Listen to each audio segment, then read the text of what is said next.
The stone lies half buried in the dry earth of northern Kenya, not glittering, not carved into any beautiful shape, not impressive in the way museum treasures usually are.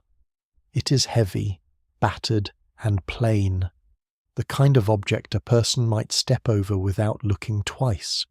Around it, the land opens beneath a hard sky. Wind moves over the Turkana Basin, lifting dust from sediments that have been broken by sun, rain, and deep geological time. There are low hills, exposed beds of ancient mudstone, and the strange feeling that the ground itself has been peeled back, layer by layer, until a vanished world begins to show through. In that world, there are no cities, no farms, no painted caves, no firelit camps of modern humans telling stories in the dark. There are not even humans, at least not in the familiar sense. And yet, in the dust, there are tools. That is the unsettling part. Not bones that can be explained as animals, not broken stones scattered by chance across a landscape. Tools. Stones struck against other stones with enough force and intention to split them, to produce sharp flakes, battered cores, heavy pieces that look awkward but purposeful.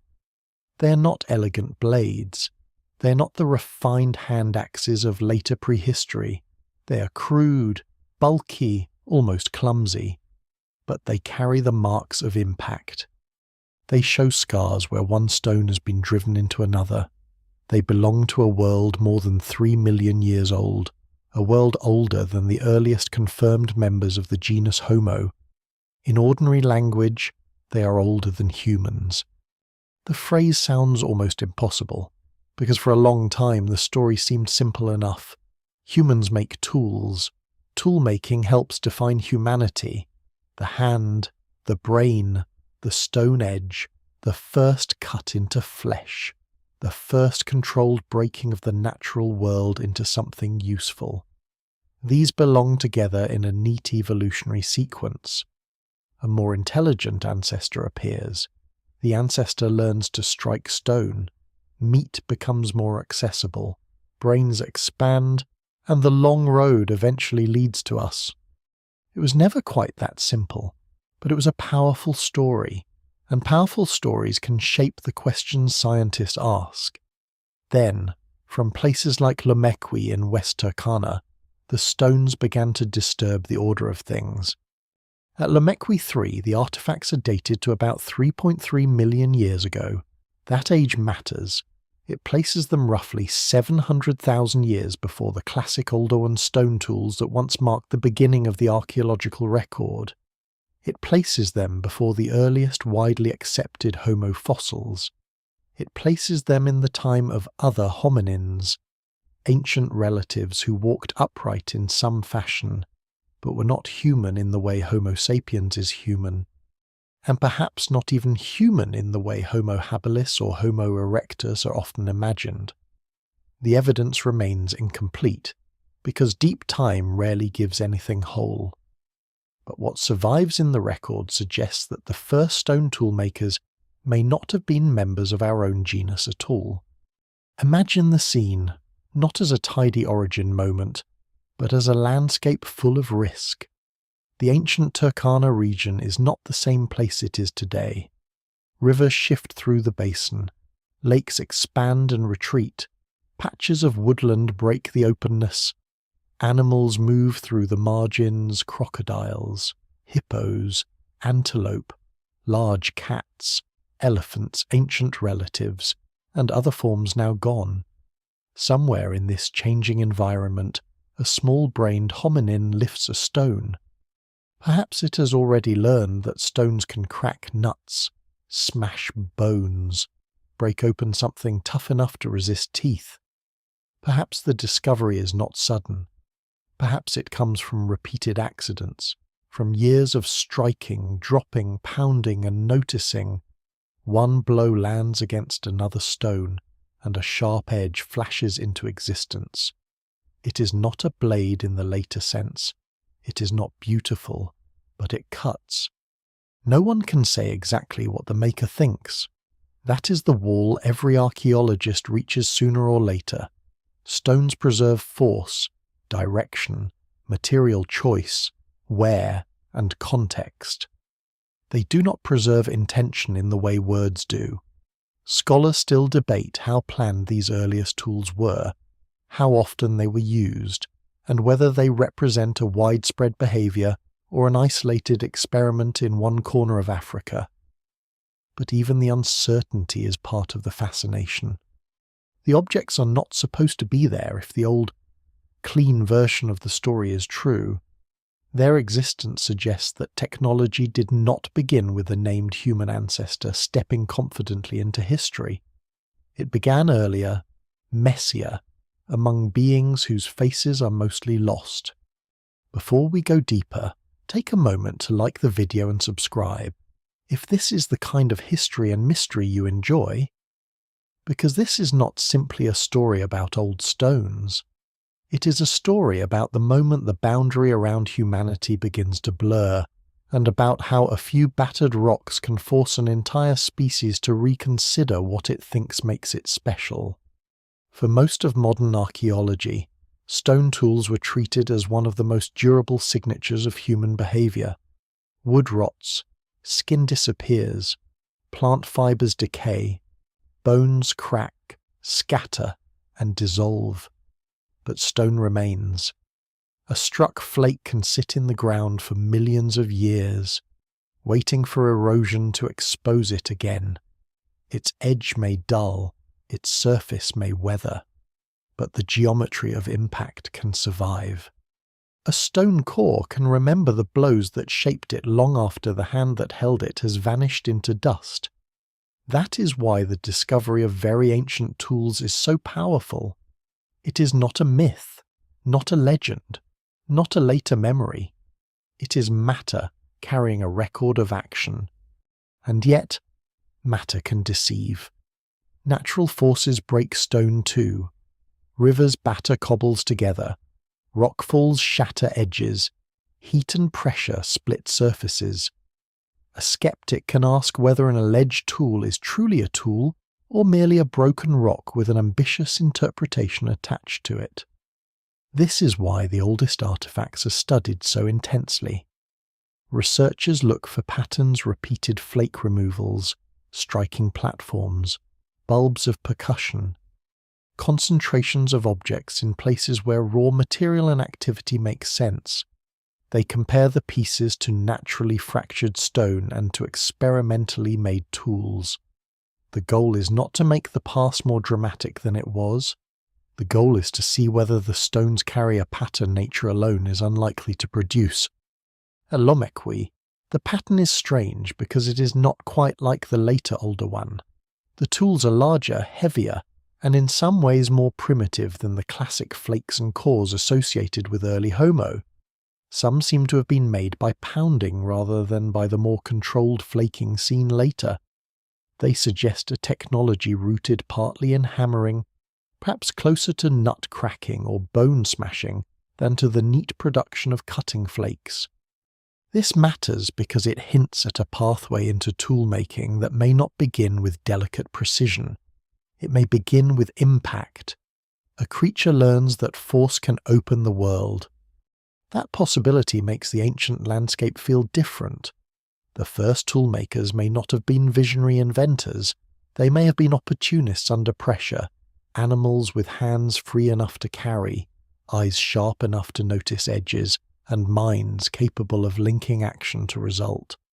A stone could become an extension of the body before anyone, or anything, understands it as technology. First it breaks, then it breaks in a useful way. Then the useful break is repeated. Somewhere inside that repetition, behavior crosses a threshold. The threshold is hard to name. Other animals use tools. Chimpanzees fish for termites and crack nuts with stones. Crows bend twigs. Sea otters use rocks to open shellfish. Tool use alone does not make humanity. but deliberately striking stone to create durable cutting edges is different in scale and consequence. A sharp flake changes access to meat, hide, marrow, tubers, wood, and plant fibers. A heavy stone changes the relationship between hand and environment. Even a simple tool can widen a diet, shorten the time needed to process food, and let a vulnerable creature exploit what stronger jaws or sharper claws might otherwise control. No single explanation fully accounts for the rise of toolmaking, but once stone enters the story changes. The deeper mystery is not whether ancient hominins used objects. They almost certainly did, and many of those objects would have been made from materials that disappeared. The deeper mystery is who first crossed from using what nature provided to reshaping stone itself. The makers of Lomekwi left no signed work, no burial, no campfire, no footprint beside every artifact. Their bones are not neatly waiting in the same layer with a label attached, nearby in time and region. There are possible candidates, Australopiths, Kenyanthropus, perhaps other lineages still poorly known. Some had small brains compared with later humans. Some had faces and jaws that would look profoundly unfamiliar. Some may have walked upright while still climbing well. They were close to us, but not us. This is where the title of the mystery becomes more than a dramatic phrase. Tools older than humans do not mean tools older than all human relatives. They mean tools older than the genus most people associate with humanity, older than the tidy category that once carried the burden of invention. In the older view, Homo was the maker, and the maker was Homo. But the stones refuse to obey that boundary. They suggest that technology may have emerged in a wider hominin world, among cousins and ancestors whose experiments were not guaranteed to lead anywhere. It is possible, even likely, that many early experiments vanished completely.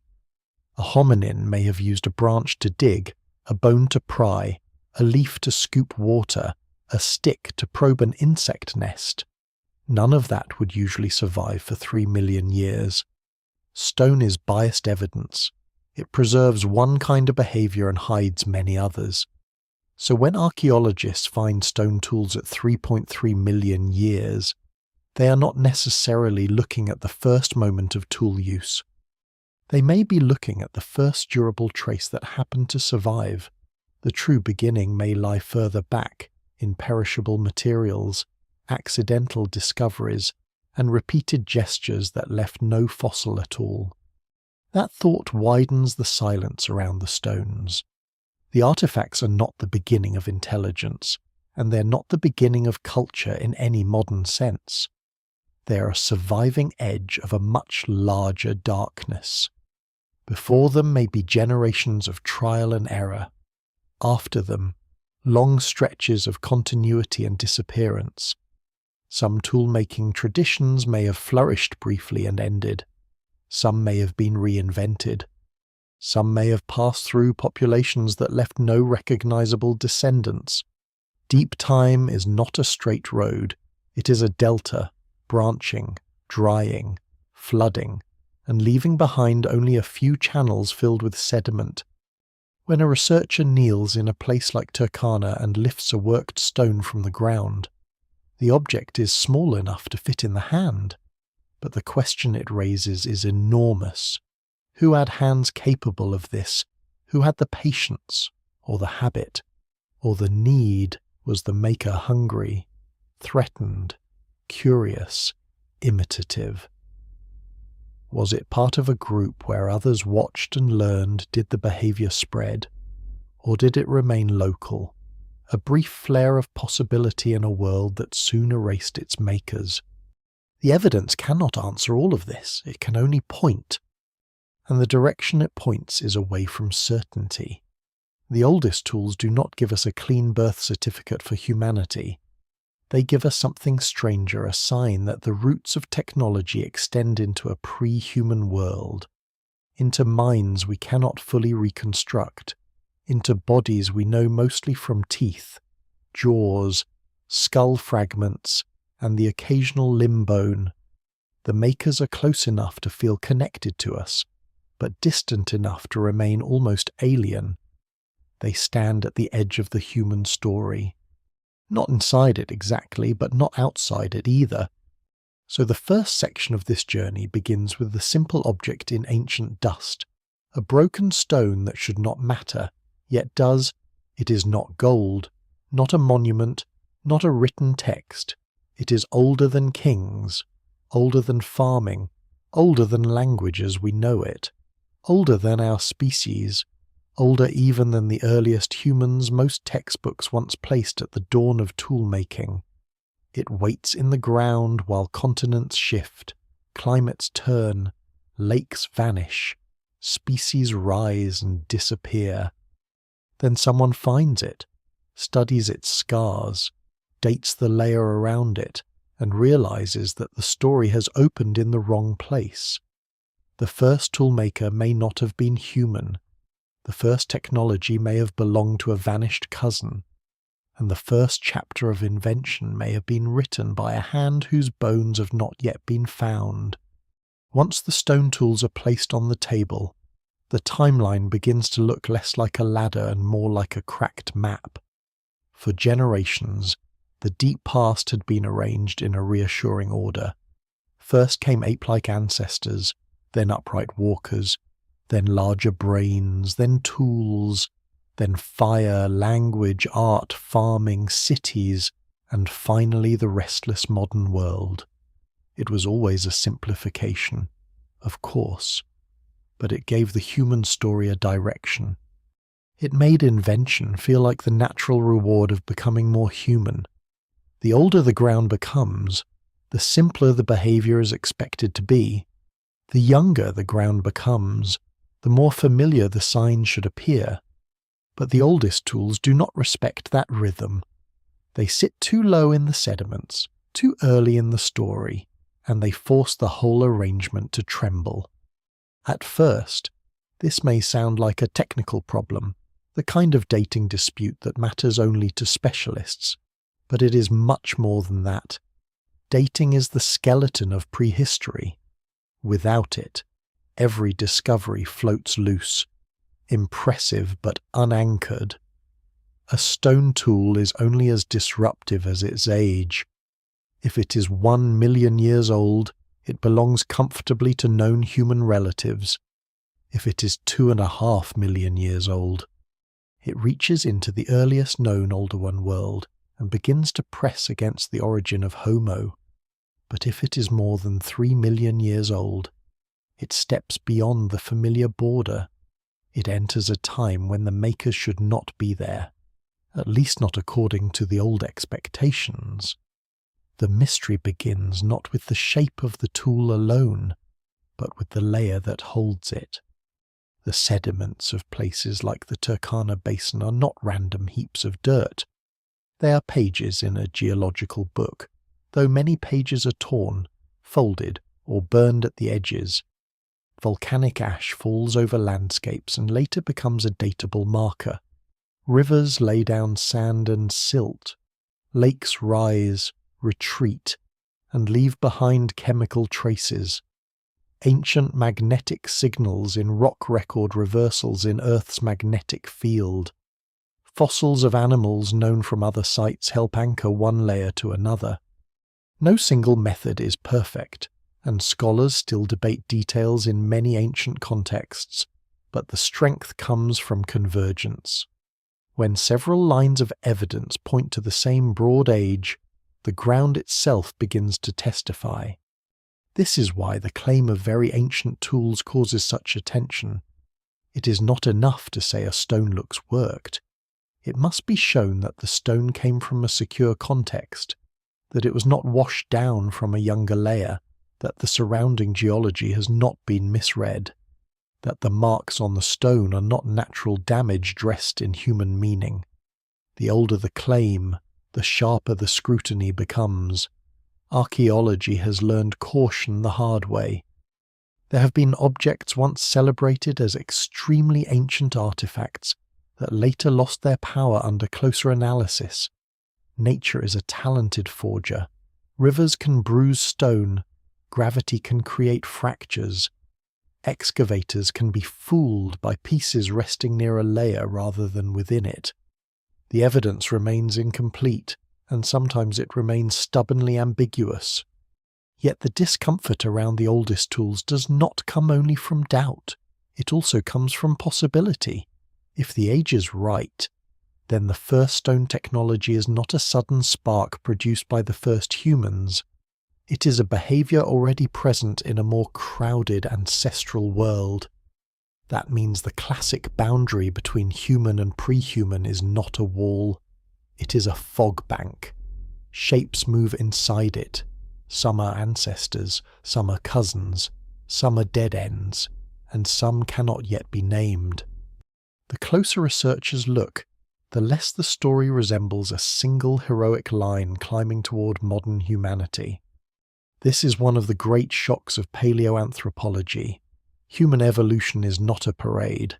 It is not Australopithecus handing a torch to Homo habilis, who hands it to Homo erectus, who hands it to Neanderthals and Homo sapiens, all in orderly succession. Many species overlap. Some live in the same broad regions. Some may share landscapes, resources, and dangers. New fossils repeatedly reveal that diversity was normal. There were robust-jawed forms adapted to heavy chewing, smaller-bodied forms with mixed climbing and walking abilities, taller, long-legged forms able to range widely, island forms that survived in isolation, and populations whose traces are so fragmentary that they remain almost spectral. The line leading to us is only one thread among many. Stone tools older than humans make that branching world harder to ignore. If a non-Homo hominin can shape stone, then brain size alone cannot be used as a simple switch. Some Australopiths had brains far smaller than later humans, yet their hands may have been capable of strong grips and precise manipulation. Their teeth and jaws suggest different diets, but diet does not trap a species into one behavior forever. Their environments changed around them, sometimes quickly. A creature with a small brain can still learn patterns. A creature without language can still remember useful actions. A creature outside our genus can still alter its world. That realization unsettles an older habit of thought. Humans have often defined themselves by exclusion. We are the toolmakers. We are the thinkers. We are the planners. We are the ones who cross thresholds. Then each threshold begins to blur. Animals use tools. Other human species bury their dead or make ornaments, though the evidence is debated in some cases. Neanderthals hunt large animals, control fire, and survive Ice Age Europe for hundreds of thousands of years. Denisovans leave genetic traces across Asia and Oceania. Even much earlier, the first stone edges appear before the expected maker. The exclusive club keeps admitting ghosts. The oldest tools also complicate the meaning of intelligence. Modern people often imagine intelligence as something visible in polished results. A cathedral looks intelligent. A written tablet looks intelligent. A symmetrical hand axe looks intelligent. A rough stone core does not immediately impress the eye. But intelligence in deep time may begin as something quieter, the ability to notice that one material behaves differently from another, to carry a useful object, to repeat a blow, to learn from a fracture, to connect effort with reward. It may be embodied as much as mental, stored in hands, shoulders, posture, memory, and group habits. What survives in the record suggests that technology is not born fully formed. It grows from repeated contact between body and landscapes. There is a dry understatement in the idea that a rock can cause trouble. The world is full of rocks. Most do nothing. But a worked stone in the wrong layer can rearrange an origin story.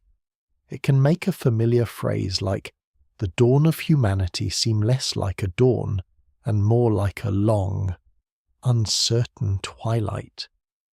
Where does humanity begin if one of its supposed defining behaviors begins earlier, with the first upright walker, with the first toolmaker, with the first member of Homo, with the first use of fire, with the first symbolic mark? Every answer leaves something important outside the gate.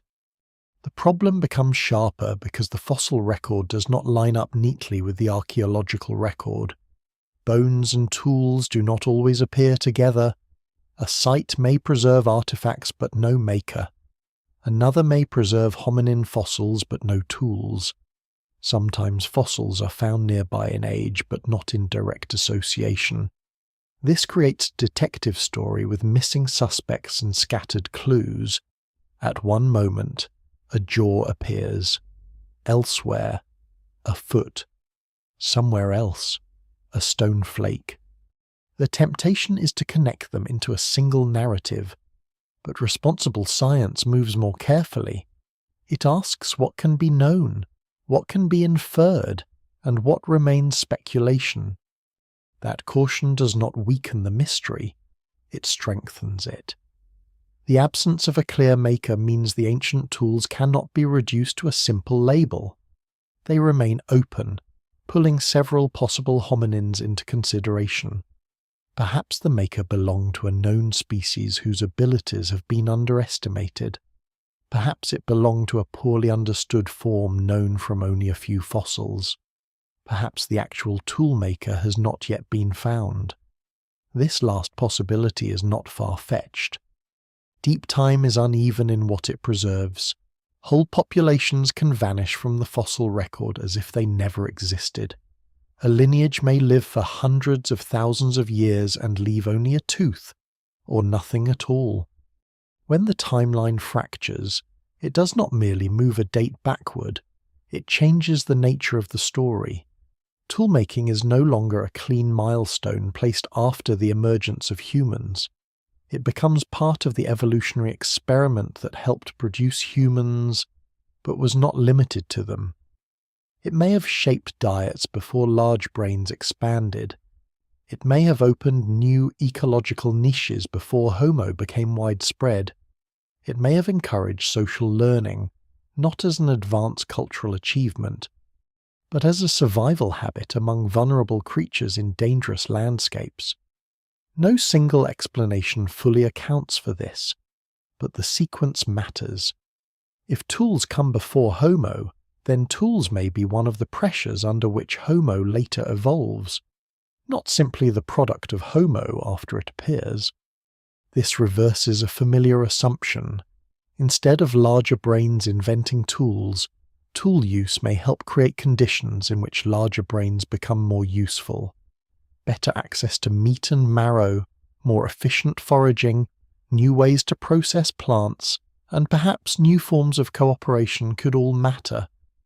The relationship is probably not one-directional.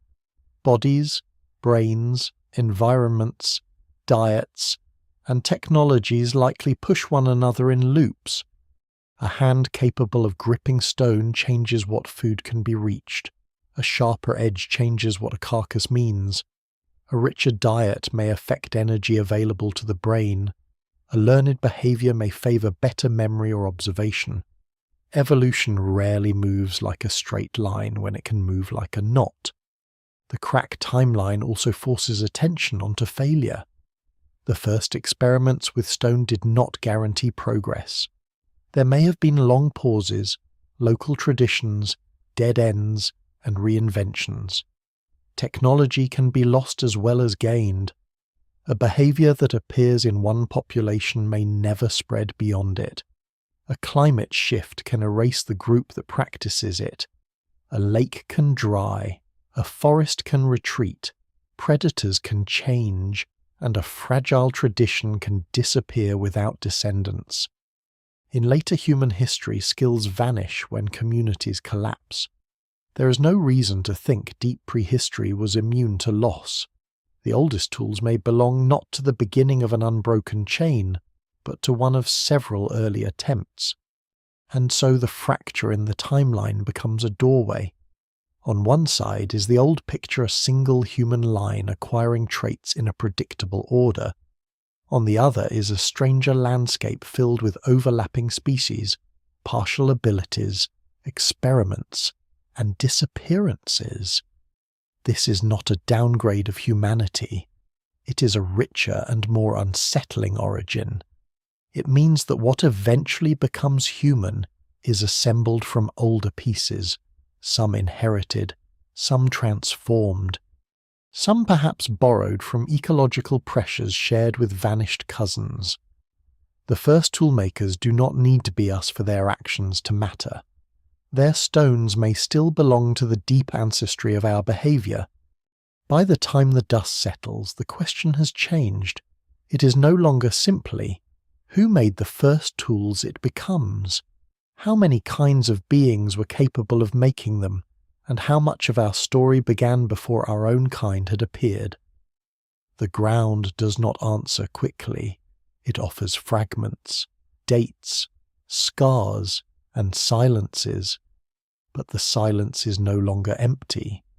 Beneath it is a pre-human world more inventive than once imagined. A world where hands reach for stone before the name Homo carries its old authority, and where the first signs of technology appear not as a triumphant declaration, but as a quiet fracture in time. The world before humanity has no empty stage waiting for us to arrive. It is already alive, crowded, dangerous, and restless. In the ancient landscapes of Africa more than 3 million years ago, the air carries pollen from woodlands and grasses. Rivers cut through unstable ground. Lakes rise and shrink with shifting climate. And animals move through environments that can change within a lifetime. There are predators with teeth built for ambush, grazers in herds, browsing animals under trees, birds along wet margins, crocodiles in channels, and insects in the heat. The earth is not primitive in the sense of being simple.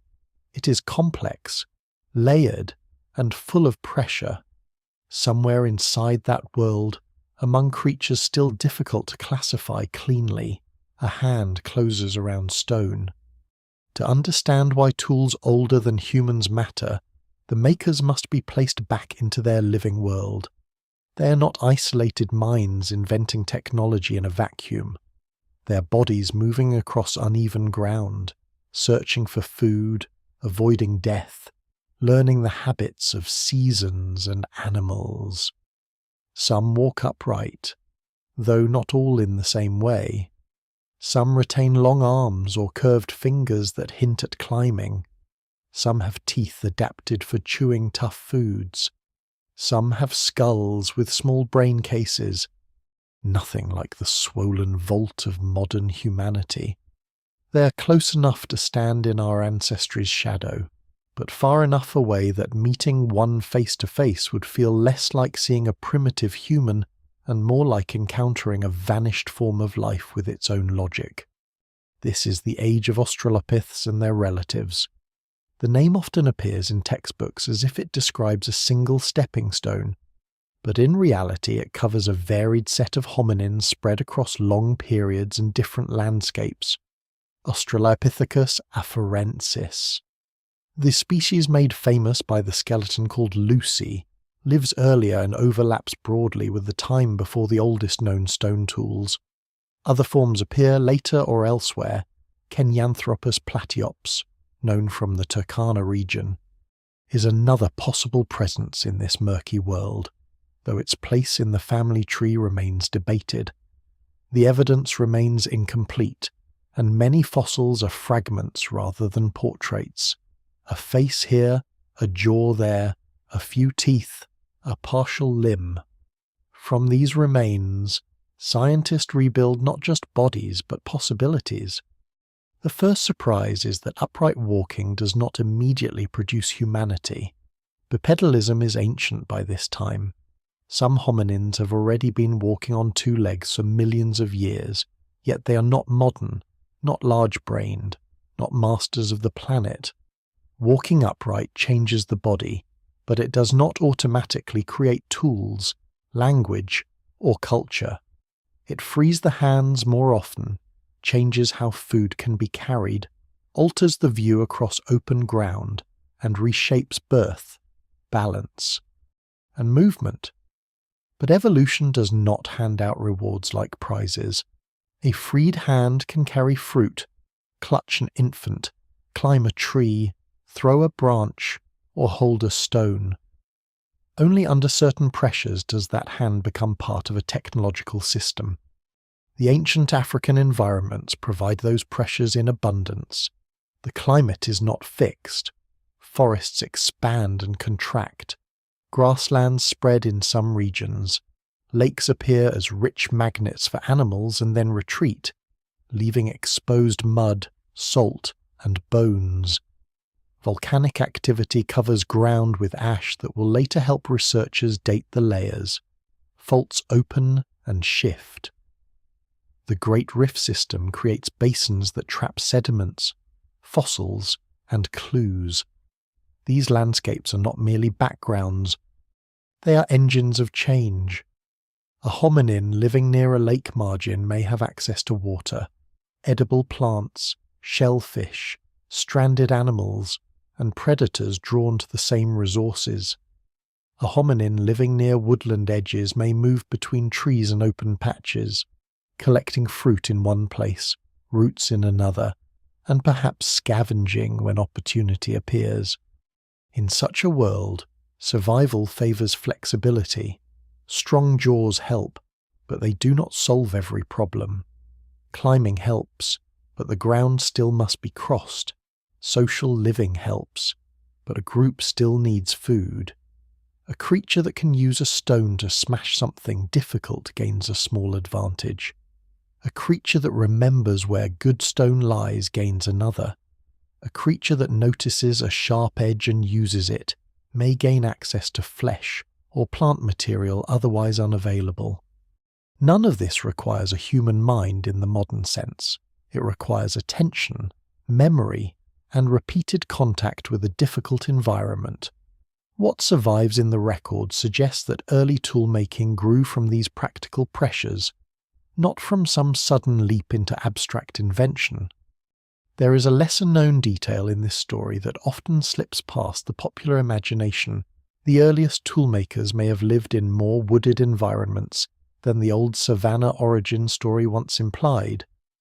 The classic image of human evolution places upright ancestors on open grassland, standing tall because the forest vanished and the plains demanded it. But evidence from some ancient sites suggests mosaics of woodland, bushland, wetlands, and open areas. This matters because toolmaking may not begin as a response to one simple landscape type.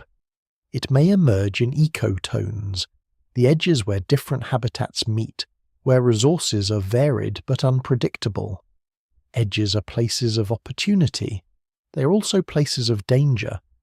The bodies of these hominins carry contradictions. Their feet and pelvises show adaptations to walking, yet their upper bodies may preserve abilities useful in trees. Their hands are not identical to ours, but some have proportions that could allow forceful grips and careful manipulation. Their brains are small, but brain size is not the only measure of behavioral complexity. A chimpanzee brain is much smaller than a human brain, yet chimpanzees use tools in different wild populations, with learned traditions that vary by group. This does not mean Australopiths behaved like chimpanzees, or that chimpanzees are living fossils. They are not. It means the capacity for practical intelligence can appear in bodies that do not resemble ours in all ways. The ancient hominin world is therefore not a waiting room for Homo. It is a field of experiments. Some experiments are anatomical different jaws, different teeth, different limb proportions. Some are ecological feeding strategies, ranging patterns, climbing, walking, scavenging. Some may be behavioral pounding, carrying, cutting, learning by watching. Most leave almost nothing behind. A tradition of using sticks would vanish. A habit of using leaves would vanish. Even bones used as tools are difficult to recognize unless marked in particular ways. Stone survives because stone is stubborn. It may give the false impression that stone was the only important material, when it was probably only the material most willing to speak after millions of years. Place one of these beings at a lakeshore. It is not human, but it is not merely an ape in the common sense either. Its world is full of signs tracks in mud, calls in trees, the smell of carcasses, the movement of vultures, the presence of crocodiles near water. It may know fear in immediate bodily ways. It may know hunger as pressure. It may know roots, fruiting trees, safe sleeping places, and dangerous crossings. If it belongs to a social group, it may watch others closely, not with language, but with attention. A stone is lifted, carried, struck. Perhaps the first useful edge is accidental. Perhaps the second is not.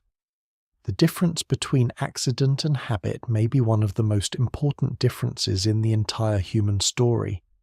Scholars still debate whether the makers of the earliest known stone tools understood flake production in a planned way, or whether they were mainly producing sharp fragments as byproducts of pounding. The tools from Lomekwi seem heavy, sometimes made with techniques that look different from later Oldowan methods. This suggests that early stone technology may have grown from pounding behaviours cracking nuts, breaking bones, smashing plant materials, or testing stones against hard surfaces. The first cutting edges may not have been the goal at first. They may have been discovered along the way. That possibility is fascinating because it makes invention less like a lightning strike and more like a consequence of touch. The hand is central here, but not in a romantic way. Hands are anatomy before they are symbols. They have bones, muscles, tendons, nerves, skin, and pain. They can grip powerfully or pinch carefully. They can learn through repetition without conscious theory. A hominin striking stone must control posture, balance, force, and aim. It must choose a stone hard enough to work, hold it without crushing its own fingers, and bring another stone down at an angle that produces a fracture. Even crude tool-making is a full-body act. It involves shoulders, wrists, eyes, memory, and perhaps the presence of others close enough to copy the movement. Before technology becomes culture, it is coordination. The landscape itself teaches. Some stones break well, others crumble or bounce.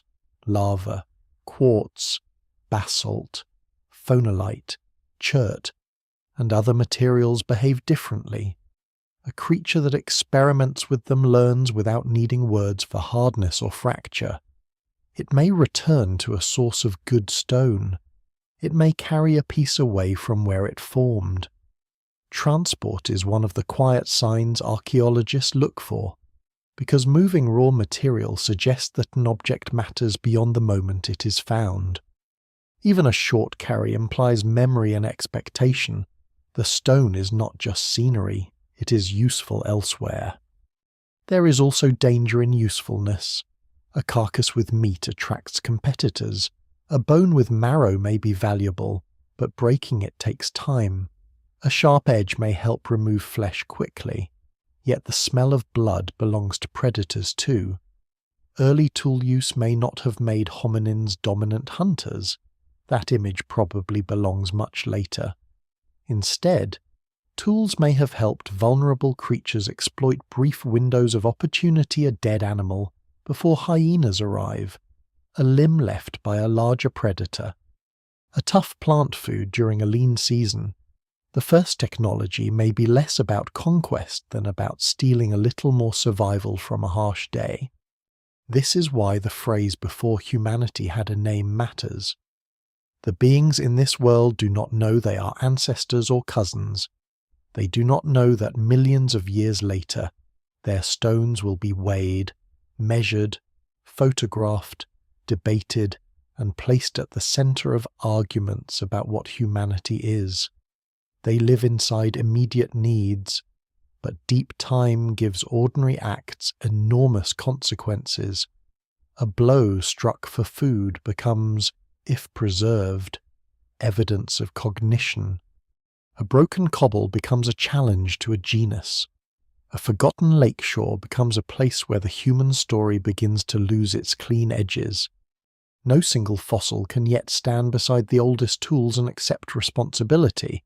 The likely makers remain hidden among possibilities. That absence keeps the mystery alive, but it also teaches caution. The point is not to crown one species too quickly. The point is to recognize that the pre-human world had more behavioral depth than once assumed.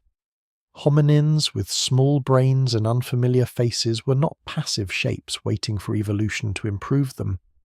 They were living creatures under pressure, and pressure can produce innovation long before anyone is prepared to call it human. So the scene widens from a stone in dust to an entire vanished ecology. The tools are not isolated artifacts. They are the hard remains of soft lives' hunger, movement, learning, risk, and adaptation. Around them are rivers that no longer flow, lakes that have changed their borders, animals whose bones lie scattered in ancient beds, and hominins whose names are uncertain or unknown. Somewhere among them, before Homo becomes the central character, before our species exists, before firelight and language and burial and art, the world is already being altered by hands, not conquered, not mastered, altered, slightly, with stone. The first stone edge is not only a tool, it is a change in the relationship between a body and the world around it. Before that edge exists, a hominin has teeth, hands, nails, muscle, patience, and whatever strength can be gathered from a small social group. After that edge exists, the body has something more. It has borrowed hardness from the earth. It has taken a piece of geology and turned it into a temporary extension of the hand. That sounds simple, almost too simple to carry much weight. But in deep time, small changes repeat until they begin to reshape survival itself. A sharp stone flake can do what teeth cannot easily do. It can slice hide, cut tendons, strip flesh from bone, scrape plant material, and open access to resources locked behind toughness. A heavy cobble can crack marrow bones, smash nuts, break tubers, pound fibrous plants, or crush shells. The earliest tools may have been awkward, but awkward does not mean useless. A rough edge is still an edge. A battered hammerstone is still a hammer. For a creature that is neither the fastest predator nor the strongest scavenger, even a modest advantage matters. In a landscape full of teeth, claws, drought, and competition, the difference between eating and not eating can be a few minutes with the right stone. This is where toolmaking begins to press on the body, not in a single generation, and not as a simple cause and effect miracle, but as part of a long feedback loop. Hands that can grip and control stone become more useful. Fingers able to stabilize a core while another stone strikes it gain importance. Wrists that tolerate force, shoulders that guide blows, eyes that judge angles, and brains that remember outcomes all become part of the same system. The tool is outside the body, yet it favors certain abilities inside the body. Technology is not separate from evolution. In the earliest phases, it may be one of evolution's working surfaces. The hand itself becomes a clue. Later members of the human family show anatomy suited for precision and power, broad fingertips, strong thumbs, and grips capable of both delicate control and heavy force.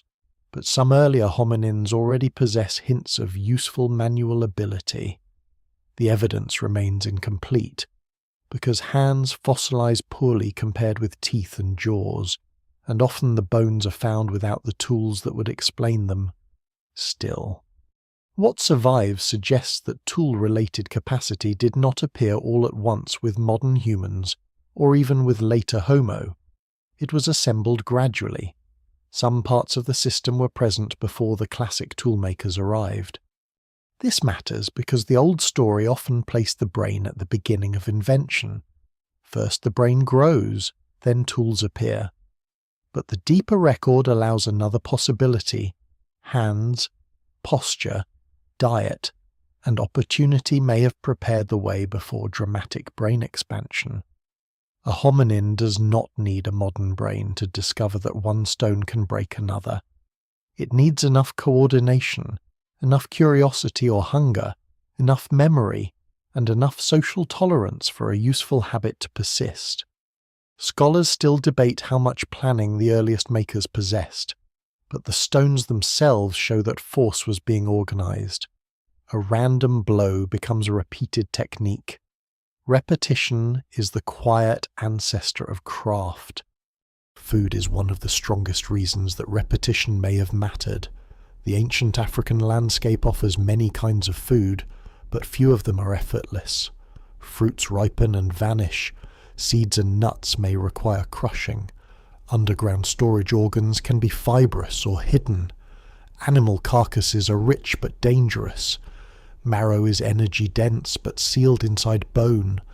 Meat spoils, attracts competitors, and often arrives attached to skin, tendon, and joints. A stone tool does not transform a hominin into a top predator, but it can turn leftovers into meals. It can make a carcass useful after larger carnivores have fed. It can shorten the time spent processing food in exposed places. That is not glamorous, but survival rarely is. There is a surprising possibility hidden here. The first toolmakers may not have used tools mainly for hunting. Popular imagination often leaps to weapons, spears, and dramatic pursuits across open plains. But the earliest stone artifacts are not spear points.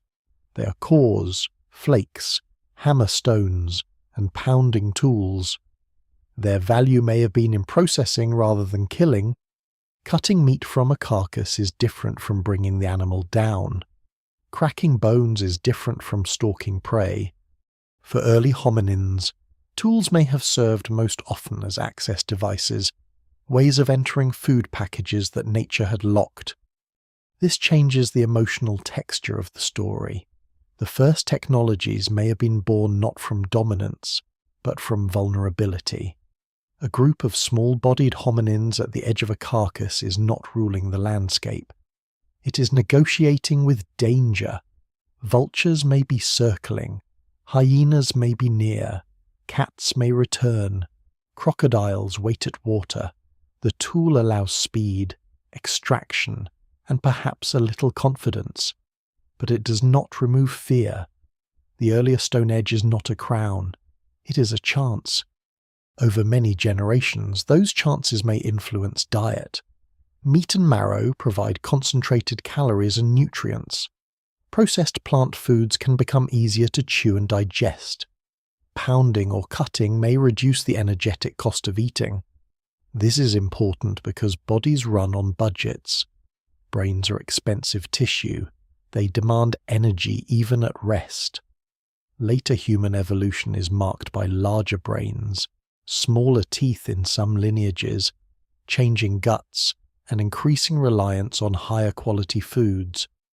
No single explanation fully accounts for these shifts, and it would be too simple to say tools caused the human brain. But tools may have been part of the bargain. By changing what could be eaten and how efficiently, they helped alter the conditions under which bodies evolved. The face and teeth enter the story as well. Some early hominins have powerful jaws and large chewing surfaces, adaptations that suggest heavy processing of tough foods. Others show different dietary possibilities. Stone tools complicate interpretation. because a species does not need to evolve massive jaws for every difficult food if it can process some foods outside the mouth. This is one of the great consequences of technology. It moves work from biology into behavior. A stone can do part of what teeth once had to do. A cutting edge can replace some biting. A hammer stone can replace some crushing. Over time, such shifts may change which anatomical traits are favoured. Yet this transformation is uneven. Evolution does not retire old features neatly when new behaviours appear. A hominin can have strong jaws and still use tools. It can climb and walk. It can eat plants and scavenge meat. It can be adapted to one strategy while occasionally exploiting another. The deep past is full of mixed solutions. That is why early tool-making should not be imagined as a revolution that instantly remakes everything. It is more like a habit that spreads through the cracks of daily life, useful in some places, irrelevant in others, powerful when conditions allow, fragile when they do not. The social consequences may be just as important as the physical ones. A tool can be watched, a method can be copied. A useful stone source can be revisited by a group. A juvenile may observe an adult striking or pounding. No language is required for this. Though later language will magnify learning enormously, many animals learn socially, and early hominins likely did too. If toolmaking depends on skill, even rough skill, then the survival of the behaviour depends partly on transmission. One individual can discover an action, but a tradition begins when others repeat it. This is where technology starts to become something larger than objects. It becomes a pattern carried between bodies. The artifact found millions of years later is only the final hard trace of a vanished behaviour. Around it once existed gestures, failed attempts, discarded stones, watching eyes, perhaps competition over good materials, perhaps tolerance around carcasses or pounding sites. What survives in the record suggests action, but not the full social atmosphere of action. The archaeologist sees the broken core. The living moment included effort, noise, dust, and risk. There is another quiet detail making stone tools can create more sharp edges than the maker needs at once. A core struck repeatedly may produce flakes scattered around it. Some are useful, some are waste, some may be picked up later. This creates places where technology accumulates. Not settlements in the later sense, not camps with hearths and shelters, but activity spots. A location with good stone or repeated food processing can gather traces over time. In deep prehistory, such places become rare islands of visibility. Most life leaves nothing. Repeated behaviour in the right sediment leaves a site. Still, the earliest tools are not precise instruments. Their makers may have lacked the refined control seen in later traditions. Some pieces look as though the makers were still close to pounding behaviours, using heavy blows rather than carefully planned flake removal. That does not make them insignificant. In fact, it makes them more revealing. They show technology in a rough state, before elegance, before standard forms, before long traditions refine the gesture. They're not failures because they are crude. They are early because they are crude, and because they preserve the beginning of a relationship that will eventually transform the planet. The consequences extend beyond food. A sharp stone may be used on wood, hide, or plant fibres, though direct evidence is often lost. It may help prepare digging sticks, open nests, process reeds, or scrape surfaces. These uses are harder to prove, especially at great age, but they remind us that the archaeological record is biased toward what survives. A stone tool found in a dry ancient layer may have once interacted with a whole world of perishable materials. The stone is the witness, not the whole event, As tool use becomes more common in later periods, it reshapes movement. Groups may travel to raw material sources or carry tools across distances. They may remember where stone is found, where animals gather, where water remains late in dry seasons. A landscape becomes not just a place of food and danger, but a map of useful materials. This is a major cognitive shift.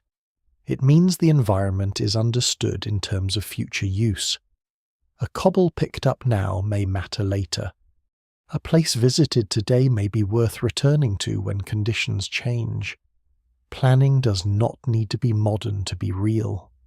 The earliest toolmakers stand at the beginning of that shift, though how far they moved into it remains uncertain. The evidence does not allow us to place fully human thought in their minds, but it does not allow us to dismiss them as mindless either. They are something more difficult to describe practical beings in a practical world, capable of acts that outlast them by millions of years. Their tools are not symbols, yet they symbolize something to us. They show that the boundary between body and environment can be crossed. A hand can recruit stone. A stone can alter food. Food can alter survival. Survival can alter evolution. By the time later humans inherit this deep tradition, the act of making tools will feel almost natural, as if hands were always meant to shape matter, but it was not inevitable. It began through experiments whose makers did not know they were changing history. A battered cobble, a sharp flake, repeated blow. A carcass processed a little faster, a nut opened a little more reliably, a memory carried into the next day. These are modest things. Deep time is built from modest things, and from them, slowly, the human world begins to form before humans themselves have fully arrived. The question of who made the oldest tools seems, at first, as if it should have a clean answer. Find the tools, find the bones nearby, match one to the other, and the mystery is solved. But the deep past rarely behaves with that kind of courtesy. Bones and tools are preserved by different accidents. A hominin may make tools in one place and die somewhere else. A flood may carry bones away from their original setting. A landscape may preserve stone but destroy fragile skeletons. Predators may scatter remains, acidic soil may erase them. Millions of years later, archaeologists may find the artifact but not the maker, or the maker but not the artifacts. The crime scene is real, but the suspect has stepped out of the frame. For a long time, the favourite suspect was Homo habilis, the so-called handy human. Even the name carries an old confidence: handy, skillful, associated with tools. Fossils attributed to Homo habilis appeared in East Africa alongside early stone tool traditions, and the connection seemed natural. A small but more human-like ancestor, with a somewhat larger brain than Australopiths, begins shaping stone, eats more meat, and opens the road toward Homo erectus, and eventually us. The picture was compelling because it made behaviour and anatomy fit together. A new kind of creature appeared, and a new kind of technology appeared with it. This story had rhythm. But the oldest tools break that rhythm. If stone artifacts are already present before the earliest widely accepted Homo fossils, then Homo habilis cannot be the only possible beginning. The title handy human starts to feel less like a discovery and more like a historical assumption built into a name. That does not make Homo habilis unimportant. Later early Homo almost certainly made and used Oldowan tools, but it can no longer stand comfortably as the original inventor of stone technology. The makers no one expected begin to move into view Australopiths, Kenyanthropus, and perhaps lineages still known only from fragments or not yet known at all. Australopithecus is the broad and uneasy category that must be considered first. These hominins were not modern humans in miniature. They had small brains, projecting faces, and bodies that combined upright walking with varying degrees of climbing ability. Their teeth and jaws often suggest powerful chewing, yet their hands may have been capable of more than older models allowed. Certain Australopith hand bones show proportions and joint structures compatible with forceful grips. Some researchers argue that the manual abilities needed for simple stone tool production may have existed before Homo. The evidence remains incomplete, because fossil hands are rare and often isolated, but the possibility is no longer easy to dismiss.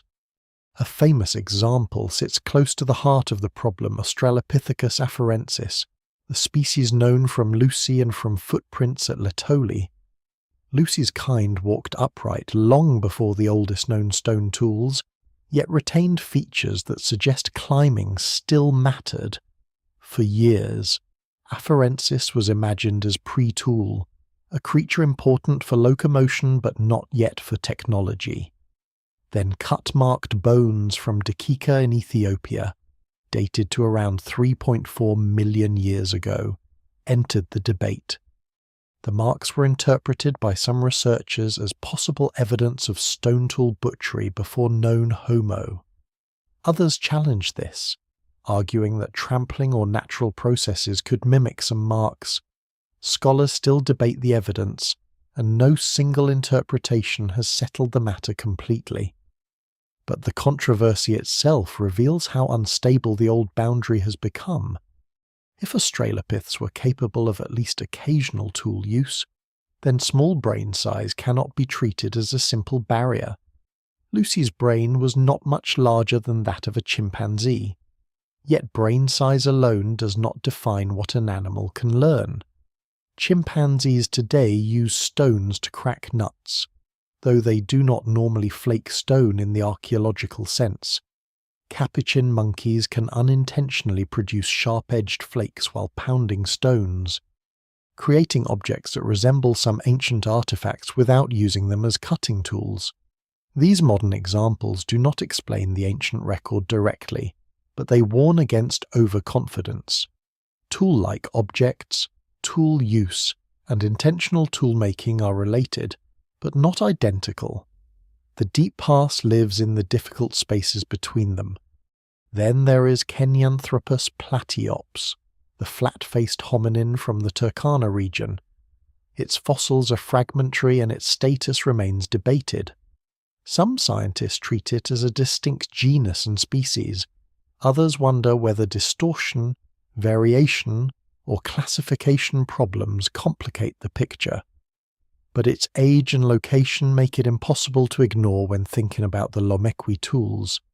If a hominin lived in the region around the right time, and if the tools are securely dated to that world, then Kenyanthropus becomes a candidate by proximity, if not by proof. That is the frustrating elegance of the case. The possible maker is close enough to matter, but not complete enough to convict. The face of Kenyanthropus, as reconstructed from fossil remains, hints at diversity among early hominins that scientists did not fully expect.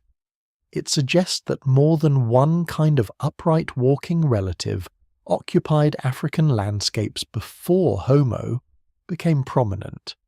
This is important because diversity increases the number of possible experimenters. A world with only one hominin species gives the mystery a narrow path.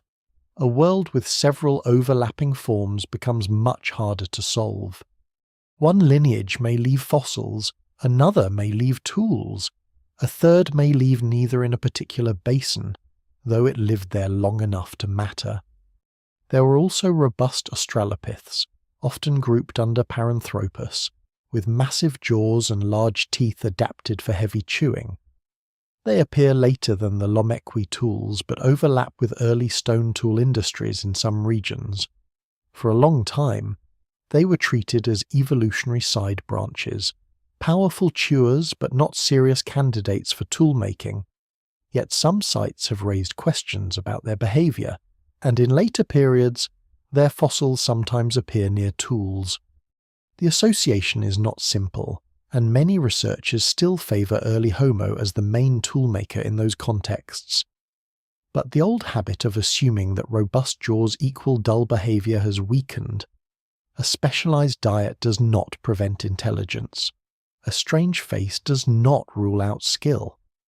The real difficulty is that tool-making may not belong exclusively to one species.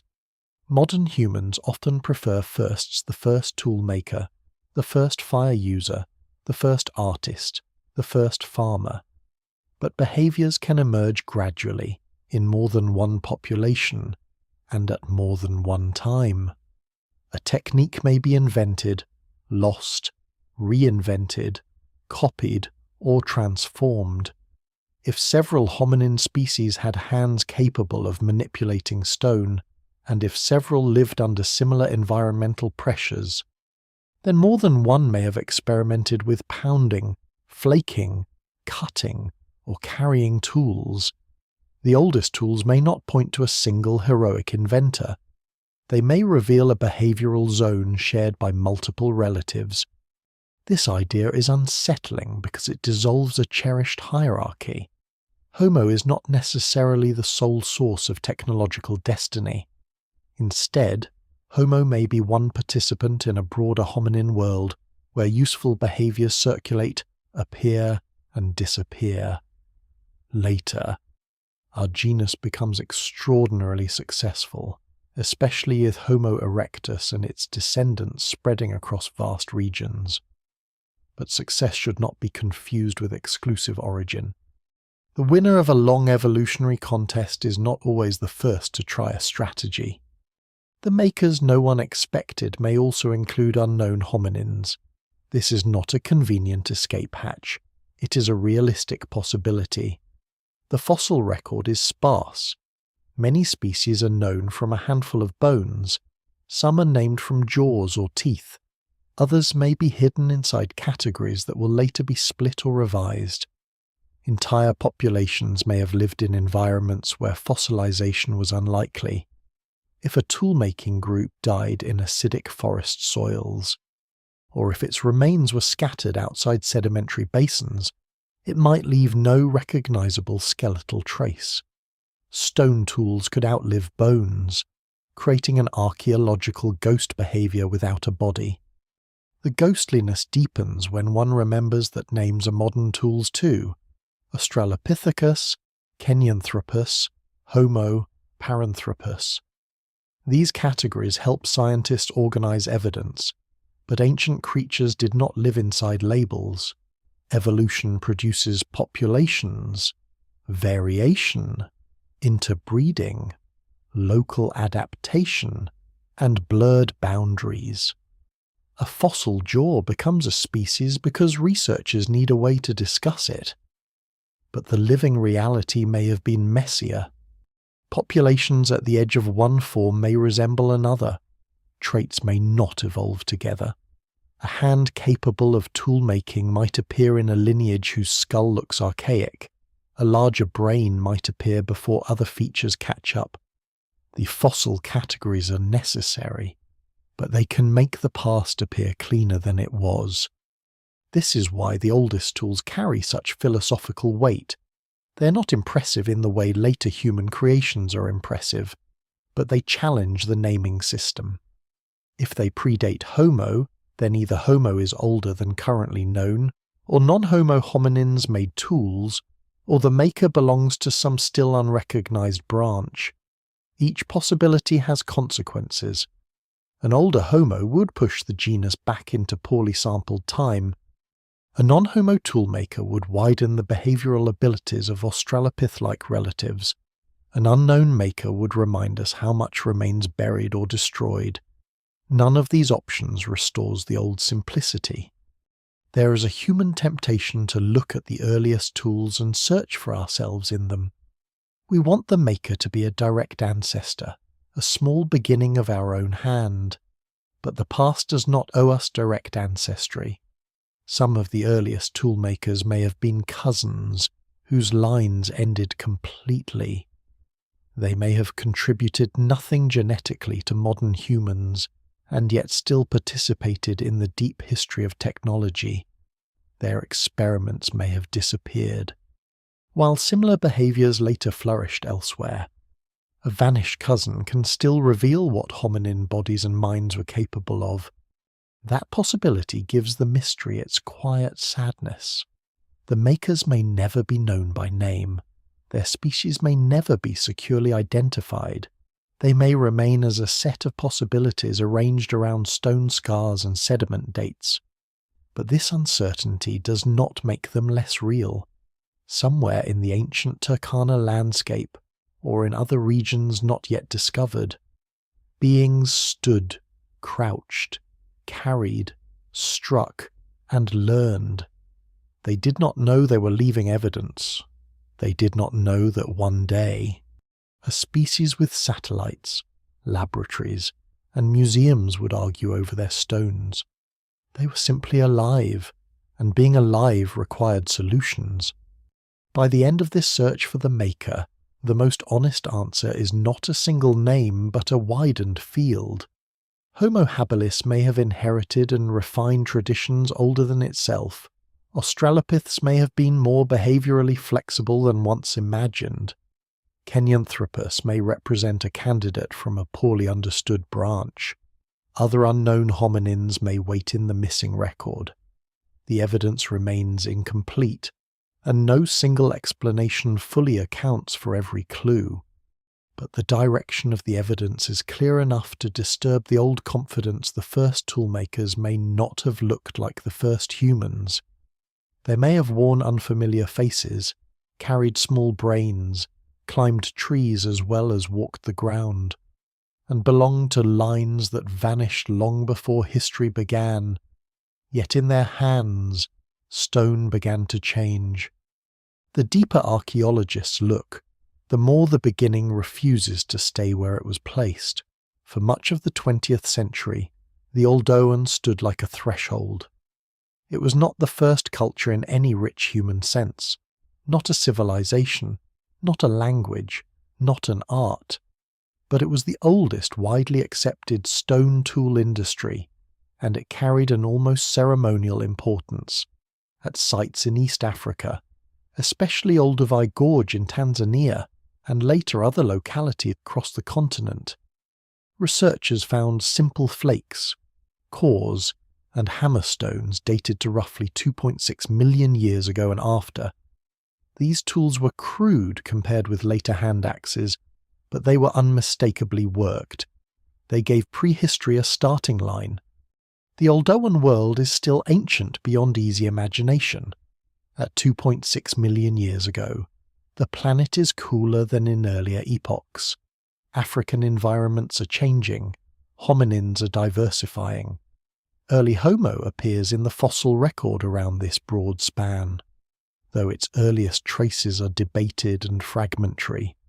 Animal bones with cut marks and percussion marks suggest carcass processing. Stone flakes begin to show the repeated logic of a tradition. Detach sharp edges from a core. Use them. Discard them. Strike again. For decades, this was the practical dawn of archaeology, before it lay bones, after it lay tools. Then the line moved. The most famous push backward comes from Lomekwi 3 west of Lake Turkana in Kenya, where stone artifacts dated to about 3.3 million years ago were announced as evidence of a tool tradition older than the Oldowan by roughly 700,000 years. 700,000 years is a long time even in evolutionary terms. It is longer than the entire span separating modern humans from many of the later archaic humans who still shared the planet with us. It is long enough for climates to shift, species to emerge, and entire populations to disappear. Moving the beginning of stone technology back by that much is not a small adjustment. It is a rearrangement of the earliest archaeological horizon. The Lomekwi tools are not just Oldowan tools found earlier than expected. That is part of what makes them so important. They appear different in size, technique, and feel. Many are large, heavy, and made by forceful percussion. Some seem to reflect pounding activities more than the more controlled flake production familiar from later Oldowan assemblages. The name sometimes used for them, Lomequian, marks this difference. It suggests an older technological mode, perhaps not a direct ancestor of the older one in a simple line, but a related experiment in breaking stone. Scholars still debate exactly how to interpret the assemblage, but the tools make one thing difficult to deny. Hominins were interacting with stone in technologically meaningful ways before the classic Oldowan appears. This creates a strange gap. If tools exist at 3.3 million years ago, and classic Oldowan tools appear around 2.6 million years ago, what happens in between? Is there a continuous tradition we have not yet found? Are there scattered experiments, separated by time and geography? Did an early technology appear, vanish, and later reappear in a different form? The evidence remains incomplete. Between these points in time, the archaeological record is thin, and thin records can hide both continuity and absence. A gap in discovery is not proof that nothing happened, but it is also not proof that a tradition survived unchanged. Deep time is generous with mystery and stingy with confirmation. The older one itself becomes more interesting after Lomequi. Instead of being the sudden birth of tool-making, it may represent a refinement, a spread, or a new solution built on older capacities. Older one tools are often smaller and more focused on producing flakes. A maker selects a core, strikes it with a hammer stone, removes flakes with sharp edges, and uses those flakes for cutting. The core may also be used. The process requires understanding, even if not in the modern abstract sense. That stone has predictable fracture properties. The maker must control angles and force well enough to produce useful edges repeatedly. Compared with Lomequi's heavier, more pounding-centered technology, Oldowan flaking looks like a step toward greater precision. But precision does not necessarily mean superiority in every situation. A pounding tool and a cutting flake solve different problems. Heavy stones are useful for smashing. Flakes are useful for slicing. Early hominins probably did not think in categories like industry or technological mode. They responded to materials and needs. A large stone that breaks bones is valuable. A sharp flake that cuts flesh is valuable. A battered core that produces flakes and serves as a pounder is valuable. The archaeological labels are later attempts to organize a living continuum of actions.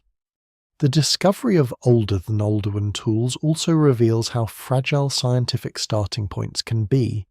A beginning often marks the limit of evidence, not the true origin of behavior. Before Lomequi, 2.6 million years ago looked like the beginning because that was where the accepted evidence began. After Lomequi, the beginning moved because new evidence appeared. It may move again. There are claims and hints from even older contexts, especially when cut-marked bones are considered, though these are more controversial. The oldest known durable traces may be only the visible tip of a longer history of tool use.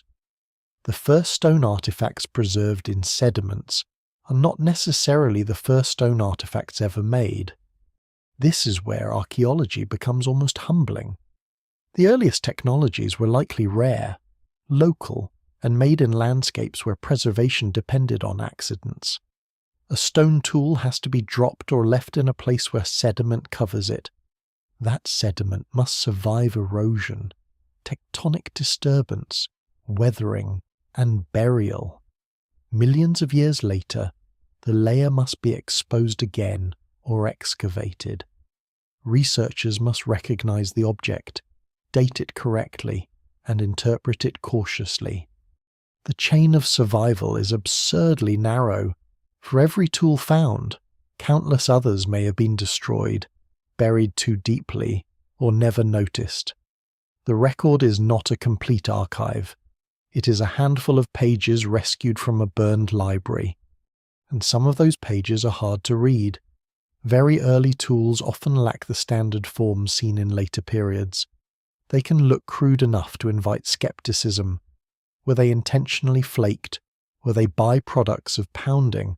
Were they shaped by natural force? The question is not an insult to the discoverers. It is necessary. The older a stone is, the more time nature has had to damage it. Good science demands doubt. At the same time, excessive caution can also hide real behavior if it expects early toolmakers to produce objects too much like later humans. The first technologies may look unfamiliar precisely because they were first. The Lomekwi tools challenge researchers to widen their imagination without abandoning discipline. They show that intentionality may not always look like neat symmetry.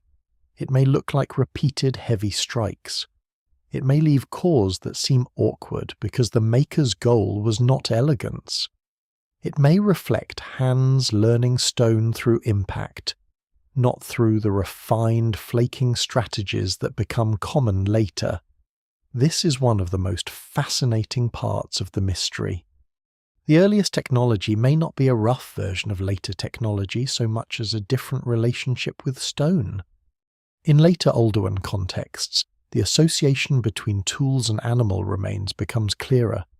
Cut marks on bones, percussion damage from marrow extraction, and stone flakes found near faunal remains suggest that early Homo, and perhaps other hominins, used stone to process carcasses. This does not mean they were mighty hunters. Scavenging, confrontational scavenging, opportunistic butchery, and occasional hunting may all have played roles at different times. What matters is that stone tools gave access to foods that teeth and hands alone could not exploit as efficiently.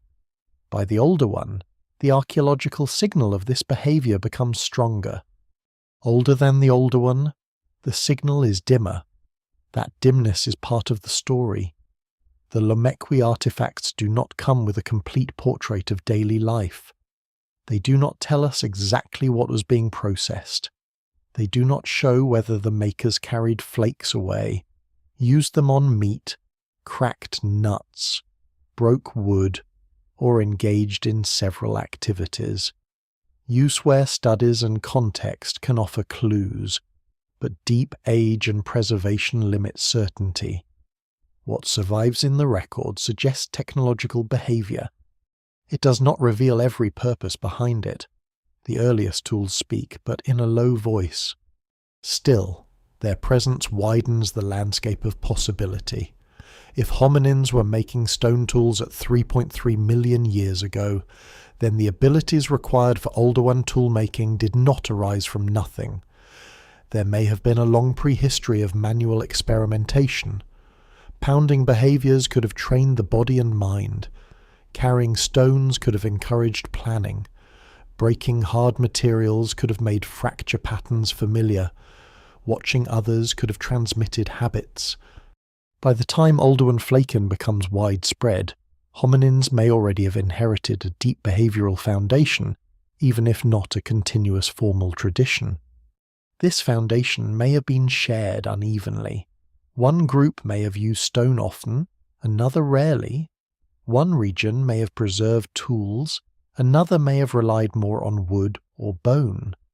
One lineage may have developed techniques that died with it. Another may have stumbled into a similar solution later. The archaeological record tempts us to connect dots, but some dots may belong to separate drawings. No single explanation fully accounts for every early artifact, every gap, and every candidate maker. The safest conclusion is also the most interesting one: stone technology has deeper and more tangled roots than once believed. The movement beyond the Oldowan also changes how we imagine cultural time before humans. Hundreds of thousands of years can pass between technological traces. To modern minds, technology changes almost too quickly to follow. A device becomes obsolete in a few years. Entire ways of working disappear in a generation. In the early Stone Age, Change can be slow beyond comprehension. A simple method may persist for immense spans, or a behavior may vanish so completely that only one ancient site preserves it. The rhythm of innovation is not modern, it is geological. This slow rhythm does not make early toolmakers less remarkable. It makes them harder to understand. Their innovations were not part of a race toward progress. They were solutions embedded in ecological life. If a method worked well enough, it could remain stable. If conditions changed, it might disappear. If populations were small and scattered, even useful behaviors could fail to spread widely. Technology needs carriers. A clever technique without a surviving population leaves little behind. The older one, then, becomes not a beginning but a brightening. It is the point where the archaeological record becomes more visible, more widespread, more confident. Before it, Lomekwi glows like a far older spark. Around both lies darkness filled with possible experiments. The first stone tools may have been invented more than once. They may have been born from pounding, from food processing, from play, from accident remembered, from hunger sharpened into habit. The exact path remains uncertain. But once the older one is no longer the absolute dawn, the deep past opens wider. A tool tradition older than humans and older than the older one forces us to accept that the first steps toward technology were not neat or linear. They were heavy, imperfect, local, and perhaps fragile. They belonged to beings with small brains and capable hands, moving through landscapes that offered both opportunity and threat. Later, more refined tools would spread. Later still, hand axes would appear, fire would become central, humans would travel across continents, and eventually stone would give way to metal, writing, machines, and worlds those first makers could never have imagined. But beneath all of that lies an earlier sound stone striking stone in a vanished basin, long before the supposed beginning, long before the makers had a human name, long before a stone tool is given a name, long before it is placed into a museum drawer or measured beneath laboratory light. It may have touched bone. That contact, if it happened, is one of the most intimate clues in all of prehistory. Stone against bone means more than stone against stone. It suggests food, need, pressure, and the body of an animal becoming part of another creature's survival. A flake drawn across hide leaves one kind of mark, an edge slicing flesh from a limb leaves another. A hammerstone cracking a long bone for marrow leaves a pattern of impact, splintering, and fracture. Millions of years later, when almost every soft trace has vanished, bone can still carry the memory of a cut. This is why butchered bones matter so much in the mystery of tools older than humans.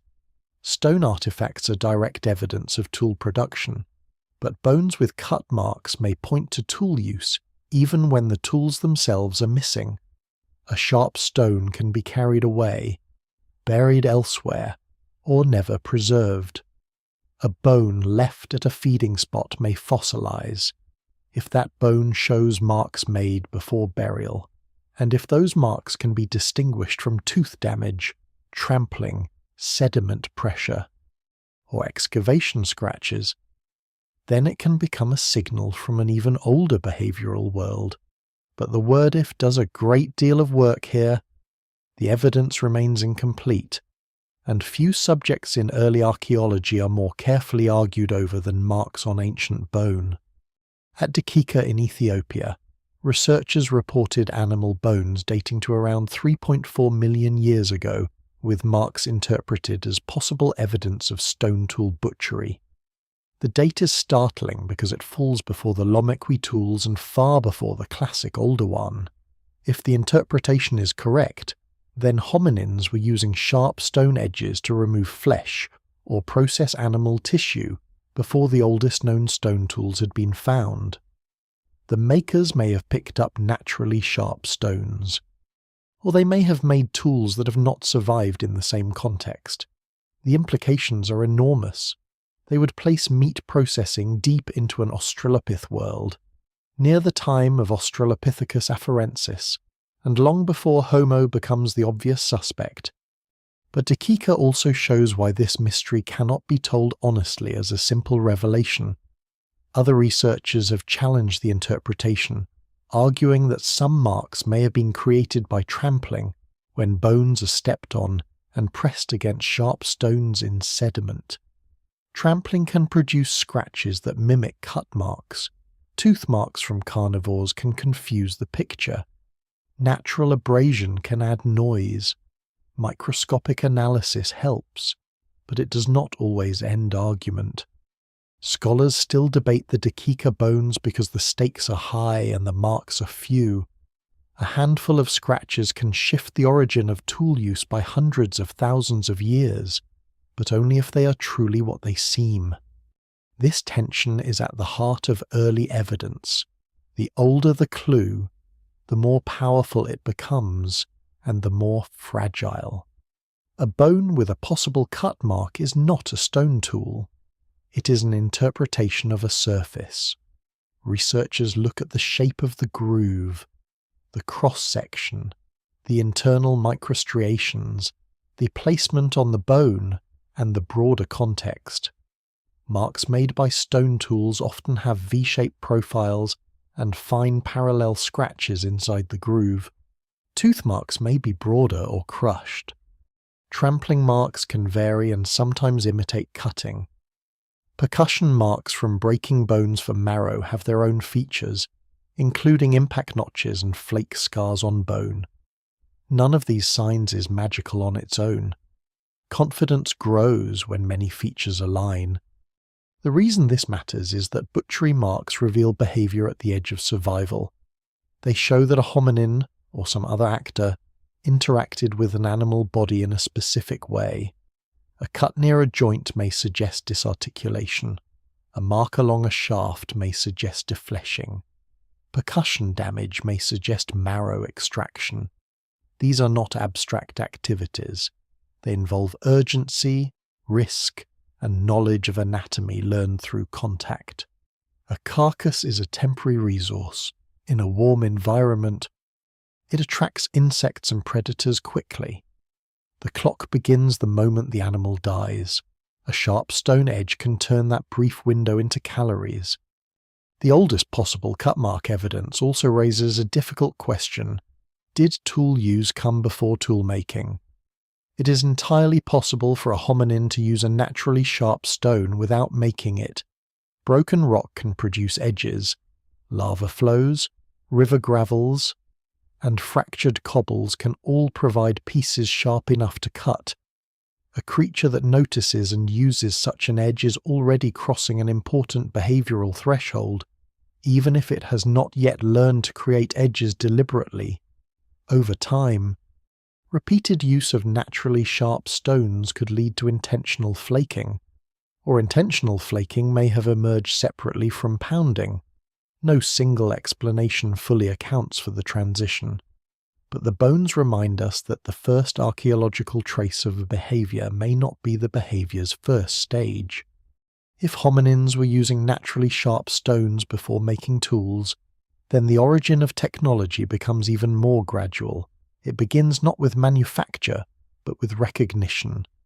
The stone is already broken. The edge already exists. The innovation is seeing what it can do. That may seem modest, but recognition is powerful. Many objects exist in the environment. Few are treated as possibilities.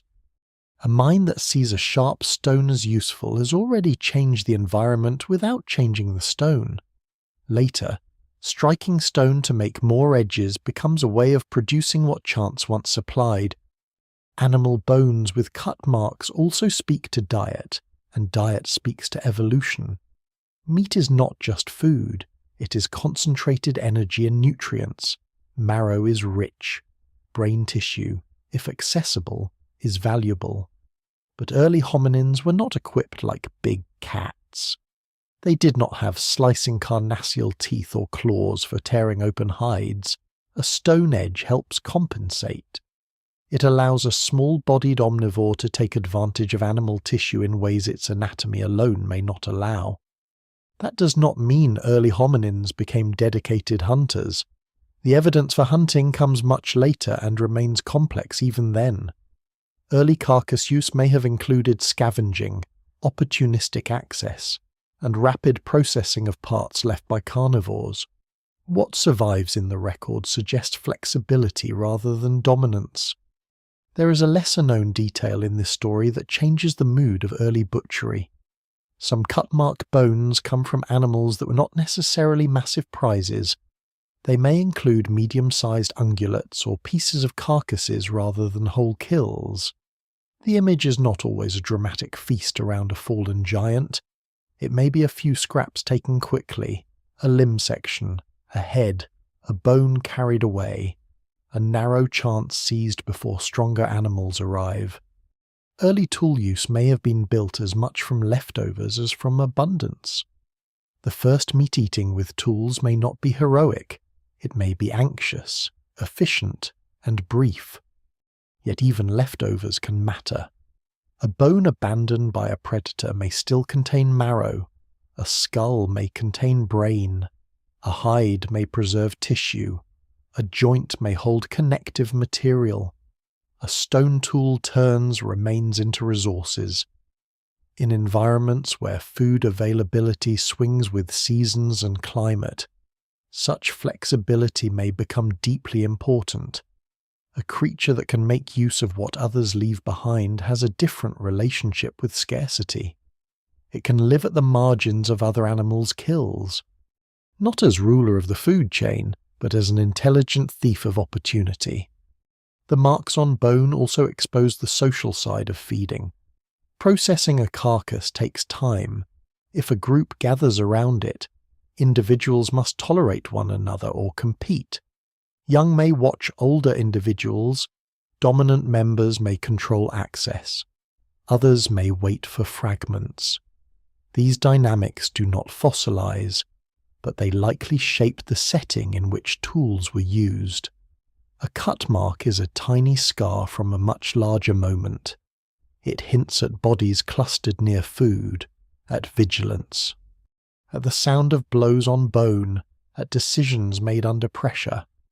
The stone edge may be silent now, but its use was noisy and physical. When cut mark evidence is disputed, public imagination often becomes impatient. People want the answer yes or no, tool or not, human or not. But early archaeology advances through degrees of confidence. A disputed mark does not become worthless because it is uncertain. It becomes part of a pattern to be tested against new discoveries. If future sites produce more bones of similar age with clearer marks, the case strengthens. If tools are found in the same layers, stronger still. If no supporting evidence appears, caution grows. Science is not a single dramatic verdict. It is the slow tightening or loosening of possibilities. The Dikika debate also shows how much rests on preservation. At 3.4 million years old, any surface detail surviving on bone is extraordinary. Bones can be weathered, cracked, polished, gnawed, rolled, and chemically altered. Ancient landscapes are not gentle archives. A bone may lie exposed before burial, stepped on by animals, moved by water, dried in sun, and later compressed underground. By the time it reaches a scientist's hand, it has lived several lives after death. To read it accurately is difficult. To overread it is tempting. To ignore it because it is difficult would also be a mistake. In younger Oldowan sites, the evidence becomes more secure. Cut marks and percussion marks appear in stronger contexts, alongside stone tools and better understood layers. These sites show that by around 2.6 million years ago and after, Hominins were using stone tools to process animal remains. The marks on bones and the tools themselves reinforce each other. The behavior is no longer only a possibility, it becomes part of the established record. But the older hints remain important because they may show the roots of that behavior reaching deeper than the secure record can yet prove. There is a profound difference between the oldest confirmed evidence and the earliest actual behavior. The confirmed evidence is what survives well enough to convince specialists.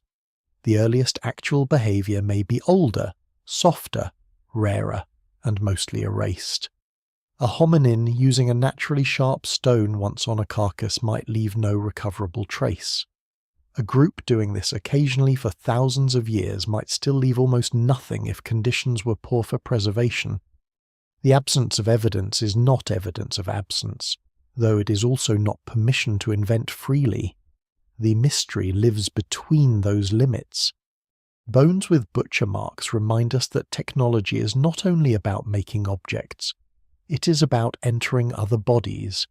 It is about crossing thresholds of skin, tendon, muscle, and marrow. A stone flake changes what death means in a landscape. An animal carcass is no longer only a thing for carnivores with specialized teeth. It becomes something a small upright ape can exploit. That change may have affected diet, movement, cooperation, and risk. It may have helped turn occasional opportunity into repeated strategy. Still, the makers remain hidden. If the Dakika marks are true cut marks, the likely tool users may have been Australopiths, perhaps relatives of Lucy's kind. If they are not, then the clearest evidence waits later, with Lomekwi and the Oldowan. Either way, the debate forces a larger recognition. The path into tool use may have begun before tool-making is archaeologically visible. It may have begun with naturally sharp stones, with pounding behaviors, with scavenged carcasses, with the difficult lesson that flesh, bone, and stone could be brought together. A fossil bone is not dramatic to the eye. It may look like a pale fragment, a curved shaft, a piece of an animal that no longer exists in that place. But under magnification, a groove can become a question millions of years deep.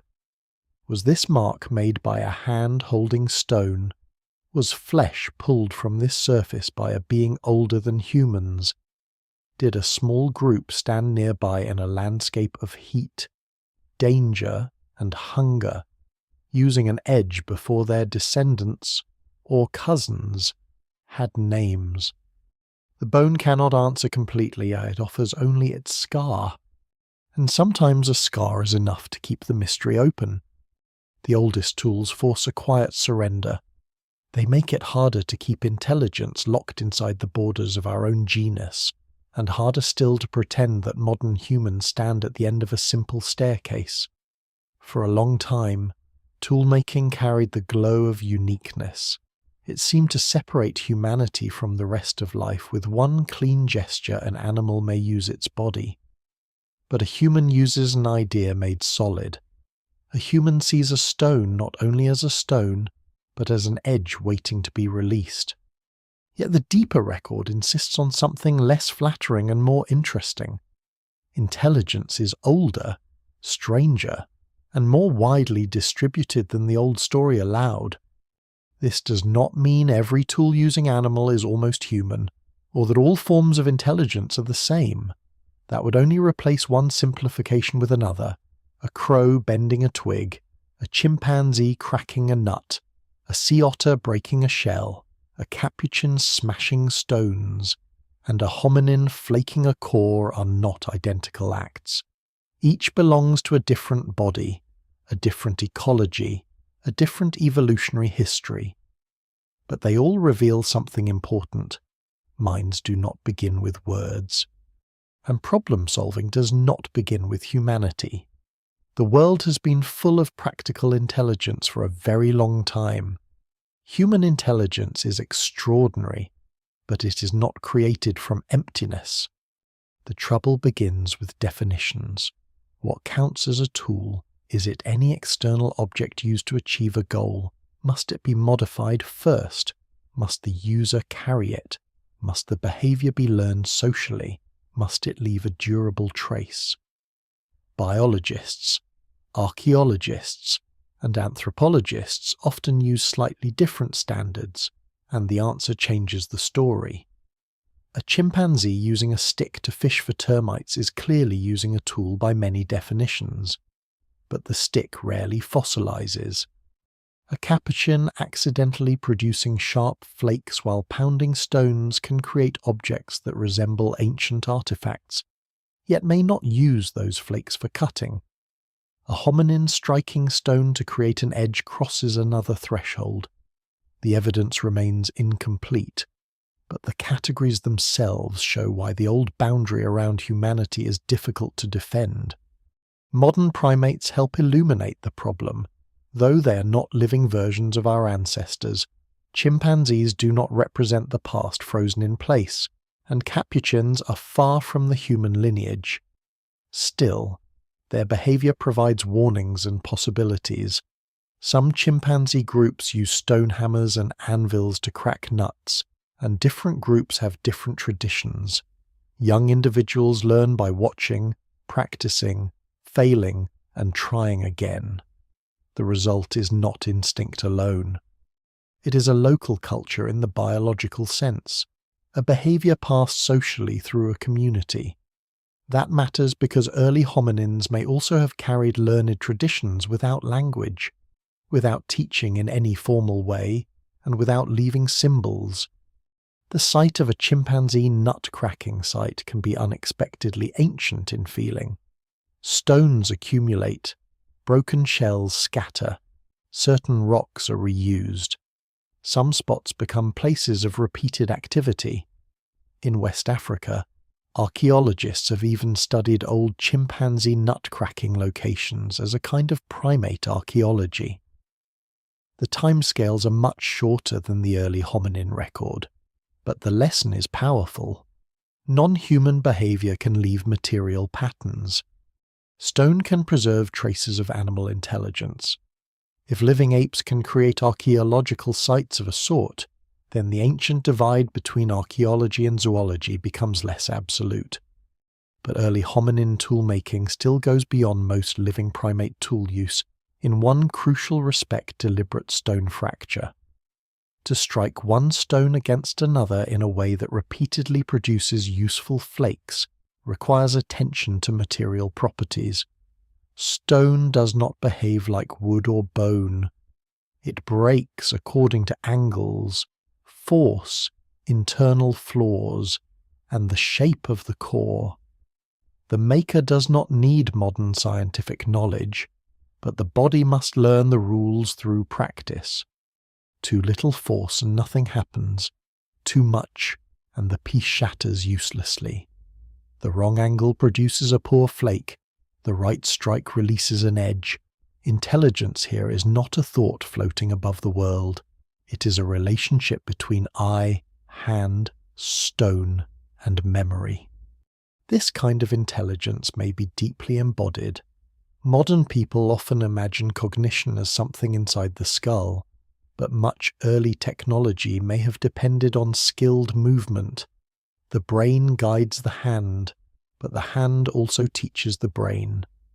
Repeated gestures create expectations, the feel of impact, the sound of fracture, the sight of a flake detaching, the sting of a missed blow, the weight of the hammerstone. All of these become part of learning. A toolmaker knows stone partly by touching it. That knowledge may not be verbal, but it is real. It lives in action. This is why small-brained hominins can no longer be dismissed as incapable. Brain size matters, but it is a blunt measure. Organization, sensory control, social learning, motivation, and anatomy matter too. A creature with a brain much smaller than ours can still possess the specific abilities needed for certain complex tasks. Birds are a striking example. In the wider animal world, their brains are organized differently from mammalian brains. Yet some solve problems with remarkable flexibility. The lesson is not that Australopiths thought like crows or chimpanzees. The lesson is that intelligence has many architectures, and archaeology must be careful not to demand a modern human mind before it recognizes meaningful behavior. The oldest tools also make researchers reconsider the relationship between intelligence and necessity. Was toolmaking born from curiosity, hunger, play, desperation, imitation, or accident? The answer may be all of these at different moments. Young animals often explore objects. Play can produce discoveries. Hunger can make an animal persistent. Watching another individual can turn an accident into a tradition. Environmental stress can reward flexibility. No single explanation fully accounts for the emergence of early technology, because behavior is rarely born from one cause. It gathers from many small pressures. There is a dry truth here. The first toolmaker may not have been trying to become smarter. It was probably trying to get food. Evolution does not reward philosophical ambition. It rewards results. If a stone helps break something edible, it matters. If a sharp edge removes flesh, it matters. If a technique can be repeated or copied, it matters more. Over time, practical acts can produce evolutionary consequences far beyond the awareness of the beings performing them. Intelligence grows not because a species chooses destiny, but because certain ways of acting keep bodies alive. The deeper mystery is whether early toolmaking required teaching. Modern humans teach constantly, often with language, demonstration, correction, and shared attention. But simple traditions can spread without formal instruction. An individual may watch another strike stone and then imitate the movement. It may observe where useful stones are found. It may learn which blows work through repeated failures. If early hominins had even modest social learning, a tool habit could persist across generations. Yet social learning itself has levels. Copying a result is different from copying a method. Understanding a goal is different from merely repeating an action. Scholars still debate where the earliest toolmakers fall along that spectrum. The artifacts provide hints but not full answers. Consistent patterns suggest repeated techniques. Raw material selection suggests preference. Transport suggests anticipation. Concentrations of tools suggest repeated activity. But none of these reveals whether an older individual actively guided a younger one, or whether learning happened through watching and practice. The silence is frustrating because the social life of technology may have been as important as the objects themselves. A tool that cannot be learned dies with its maker. A tool that can be copied becomes tradition. This is one of the most consequential shifts in the story. Technology becomes memory outside the individual, not memory in symbols or writing, but memory in repeated action. A group can carry a way of doing things even if no single member understands it abstractly. The method survives because bodies reproduce it.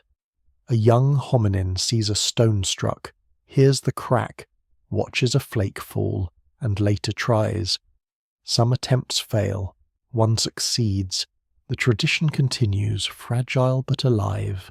In this sense, the earliest stone tools may be among the first durable traces of shared memory in the human family, though not necessarily in humans themselves. Once intelligence is seen this way, the line between animal behavior and human culture becomes less like a wall and more like a long slope. At one end are inherited behaviors with little flexibility. Further along are learned habits, object use, local traditions, modification of materials, planned manufacture, teaching, symbolic meaning, and eventually the vast cultural inheritance of modern humanity. Early stone tools sit somewhere on that slope. They are not language. They are not art. They are not civilization. But they are not mere instinct either. They are action shaped by experience and perhaps by observation. That is enough to make them profound. The danger is to swing too far in the opposite direction and turn every ancient tool into evidence of human-like consciousness. That would be misleading. The makers of Lomequi or the users of possible older cutting edges may not have possessed anything like modern imagination. They may not have planned far ahead. They may not have taught intentionally. They may not have understood cause and effect beyond immediate repetition. The evidence does not permit romantic certainty. But neither does it permit the old dismissal. Somewhere between mindless accident and modern thought lies a vast territory, and early toolmakers lived there. Modern humans are uncomfortable with that territory because it blurs identity. We prefer thresholds before and after, animal and human, instinct and intelligence. Deep time offers gradients. A hand becomes freer before a brain becomes large.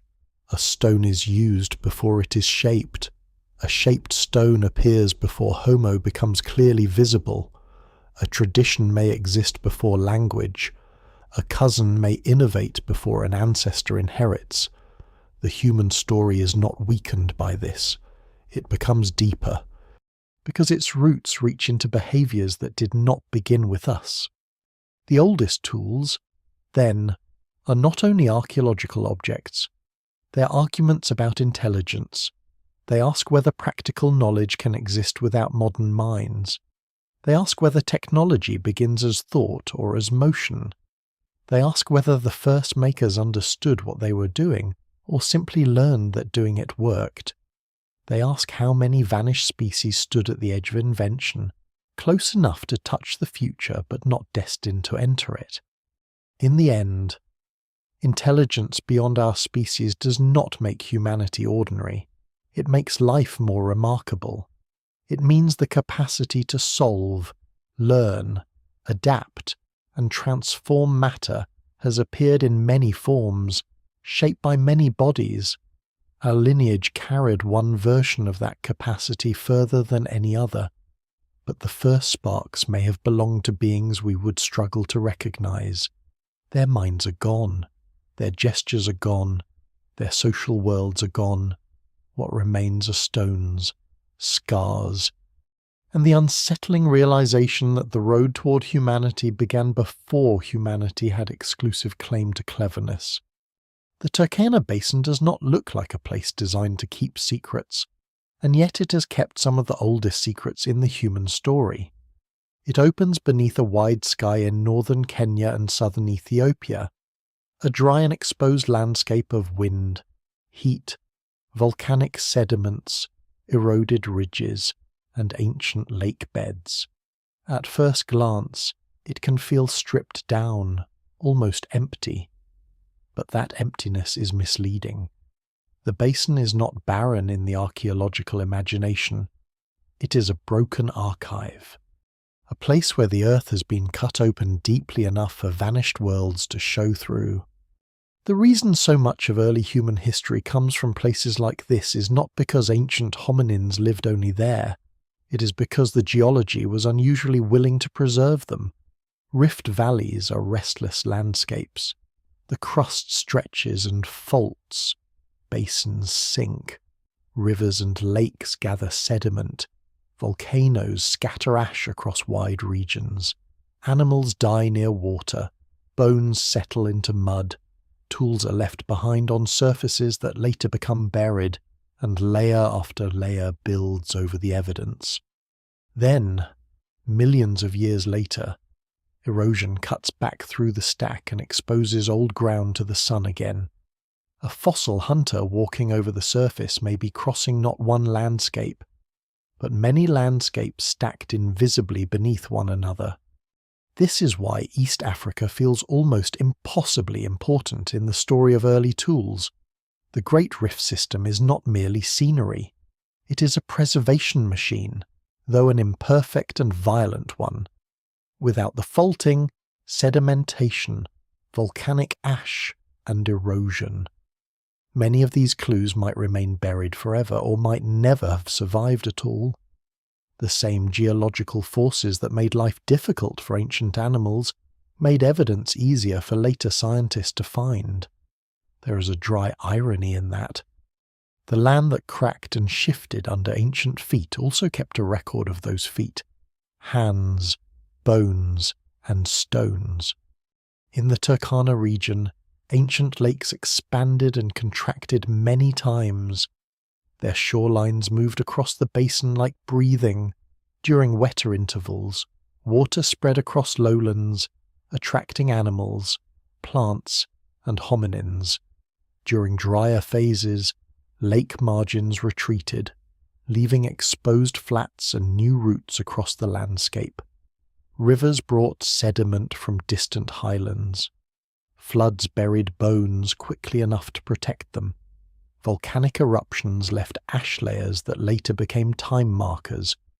These ash beds are crucial because they can sometimes be dated using radiometric methods, anchoring fossils and tools in time. Without them, many discoveries would be far harder to place securely. But the basin preserved more than dates. It preserved ecological change. Fossils from fish, crocodiles, turtles, hippos, antelope, pigs, elephants, and carnivores reveal shifting habitats. Teeth record diets, sediments record water conditions, pollen and plant traces hint at vegetation. Isotopes whisper about rainfall, grasslands, and browsing. Together, these clues show that early hominins did not live in one fixed environment. They lived in mosaics that changed again and again. Woodland, grassland, wetland, river edge, lake margin, dry scrub. These settings could exist near one another or replace one another over time. The makers of ancient tools were not adapting to a single world. They were surviving in a moving one. That movement may help explain experimentation. A stable environment can reward specialization. An unstable environment can reward flexibility. If food sources shift, if water moves, if familiar routes change, a creature that can exploit many resources has an advantage. Stone tools fit into this world not as symbols of superiority, but as flexible instruments. A cutting edge works on meat in one place, plants in another, hide somewhere else.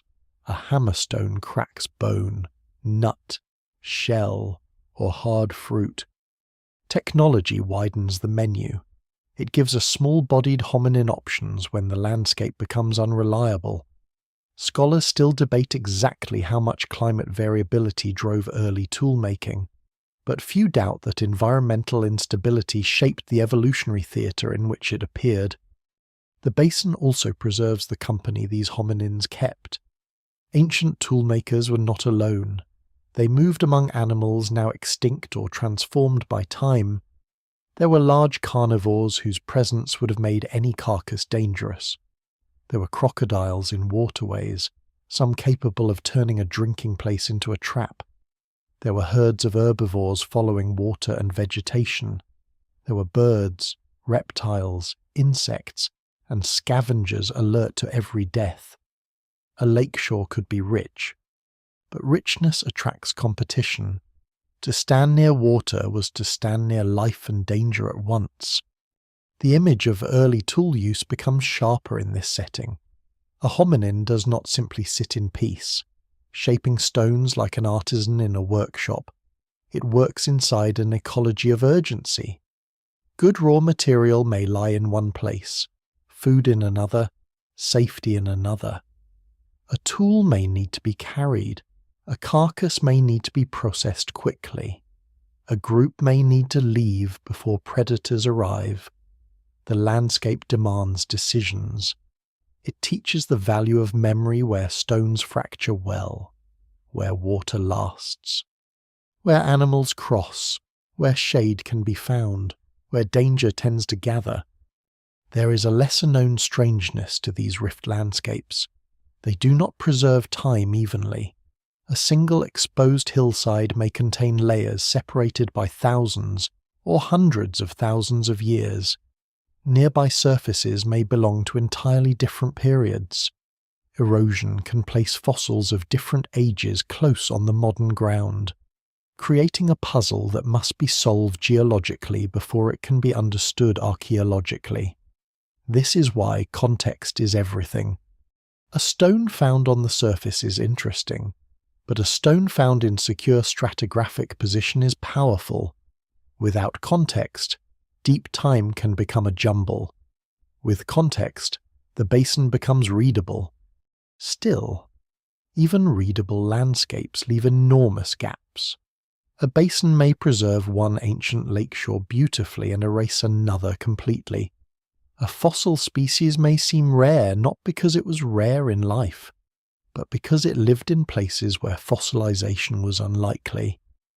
Toolmaking may seem absent in some intervals because the tools are buried too deeply, made of perishable materials, or never found.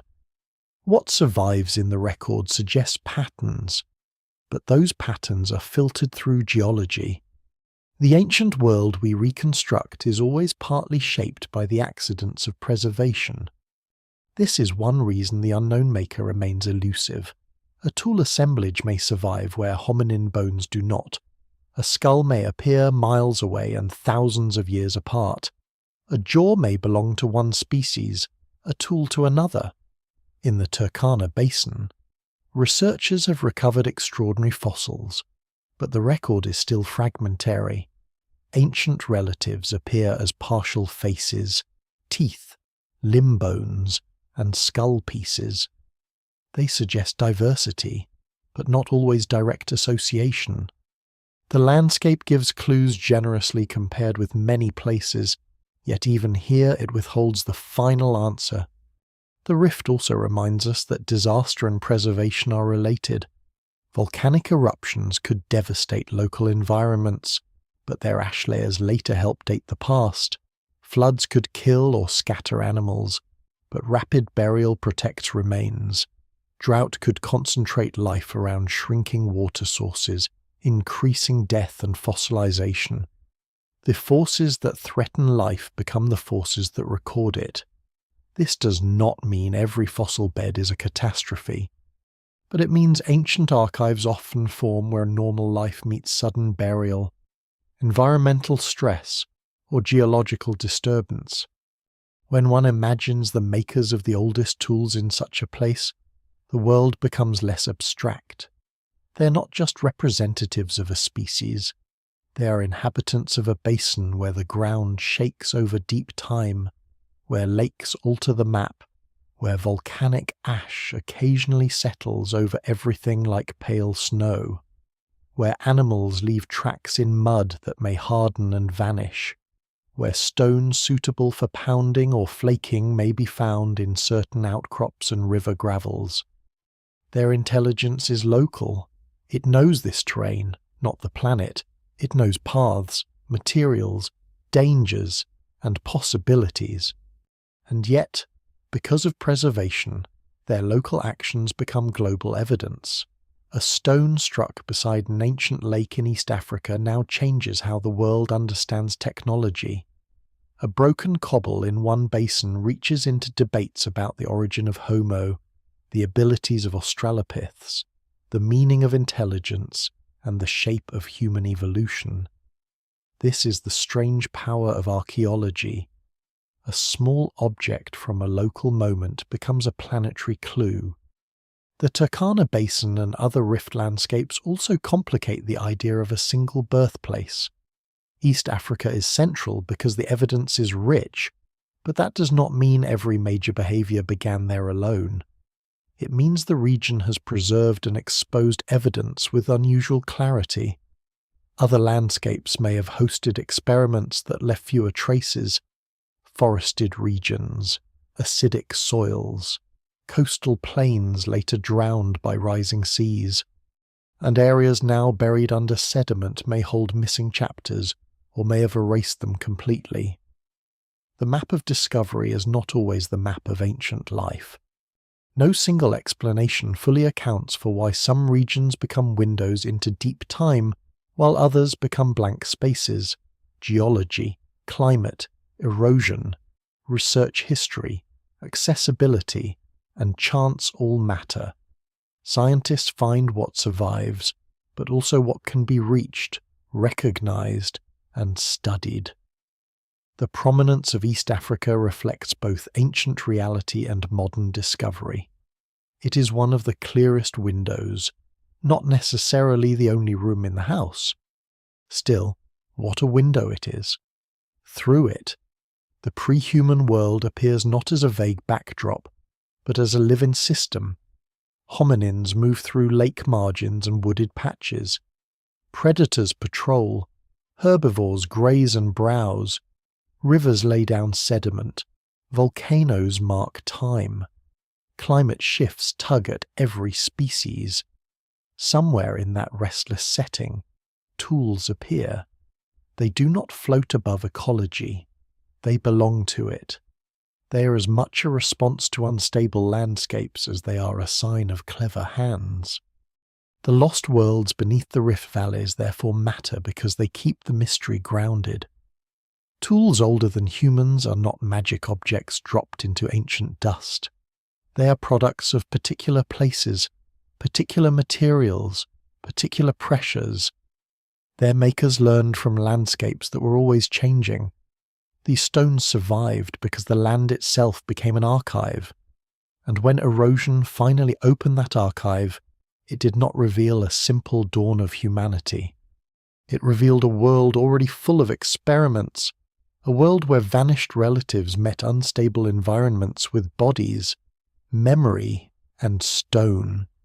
Climate does not need to become a catastrophe to change the course of life. It only needs to become unreliable. A forest thins over generations. A lake retreats from a shoreline where animals once gathered. Wet years arrive, then fail. Grass spreads into places where shade once shaped daily movement. Rivers shift. Familiar foods become seasonal, distant, or rare. For creatures living close to survival, these changes are not background conditions. They are pressures felt in the mouth. The stomach, the feet, and the nervous glance toward a drying horizon. In the ancient African landscapes where early toolmaking appears, climate is not a distant force. It is one of the quiet engines of evolution. The old image of human origins often leaned on a simple environmental story. Forests vanished, savannas opened, ancestors stood upright, hands became free, and humanity began. It was elegant, memorable, and too clean. The evidence now suggests something more complicated. Early hominins did not move through one uniform savanna replacing one uniform forest. They lived in mosaics, where woodland, grassland, wetland, scrub, river margin, and lake edge could all exist within shifting reach. Over long spans, these mosaics changed. Some regions became drier, others pulsed between wet and dry. Lakes grew large, then shrank. Vegetation patterns moved like slow weather across evolutionary time. Scholars still debate the exact timing and strength of these shifts, but the broader picture is one of instability rather than a single environmental switch. Instability matters because it rewards flexibility. A specialist can thrive when the world reliably supplies what it needs, but when resources move, vanish, or become unpredictable, a creature that can change its behavior may survive where a more rigid one fails. Stone tools fit into this larger pattern. They are flexible objects. A hammerstone can crack a nut in one season, smash a bone in another, pound a tuber during scarcity, or break open something tough that teeth alone cannot handle. A sharp flake can cut flesh, scrape hide, shape wood, or process plants. Even crude tools widen the range of possible foods. They do not make their users invincible, but they soften the edge of uncertainty. This is why climate may have helped turn experimentation into habit. A hominin in a rich, stable environment might use stones occasionally, when convenient. A hominin in a shifting environment might depend more often on any behavior that opens new resources. Hunger makes attention sharper. Scarcity makes memory valuable. If a stone helps once, it may be worth carrying. If a raw material source produces useful edges, it may be worth revisiting. If an older individual's pounding breaks open food during a hard season, younger ones may watch more closely. What survives in the record suggests that technology developed not in isolation from environmental stress, but in conversation with it. The climate of the Pliocene and early Pleistocene is marked by major global changes. Ice sheets grow and retreat in the northern hemisphere. Atmospheric patterns shift. African rainfall responds to changes in orbital cycles, monsoons, and regional geography. These processes sound remote, but their local effects could be dramatic. In East African basins, lake levels sometimes changed enormously. A place that had been shoreline could become dry land. A corridor once rich in water could turn into a harsher passage. Animals adapted to one habitat might decline while others expanded. Hominins were not controlling these changes. They were being tested by them. The test did not produce one outcome.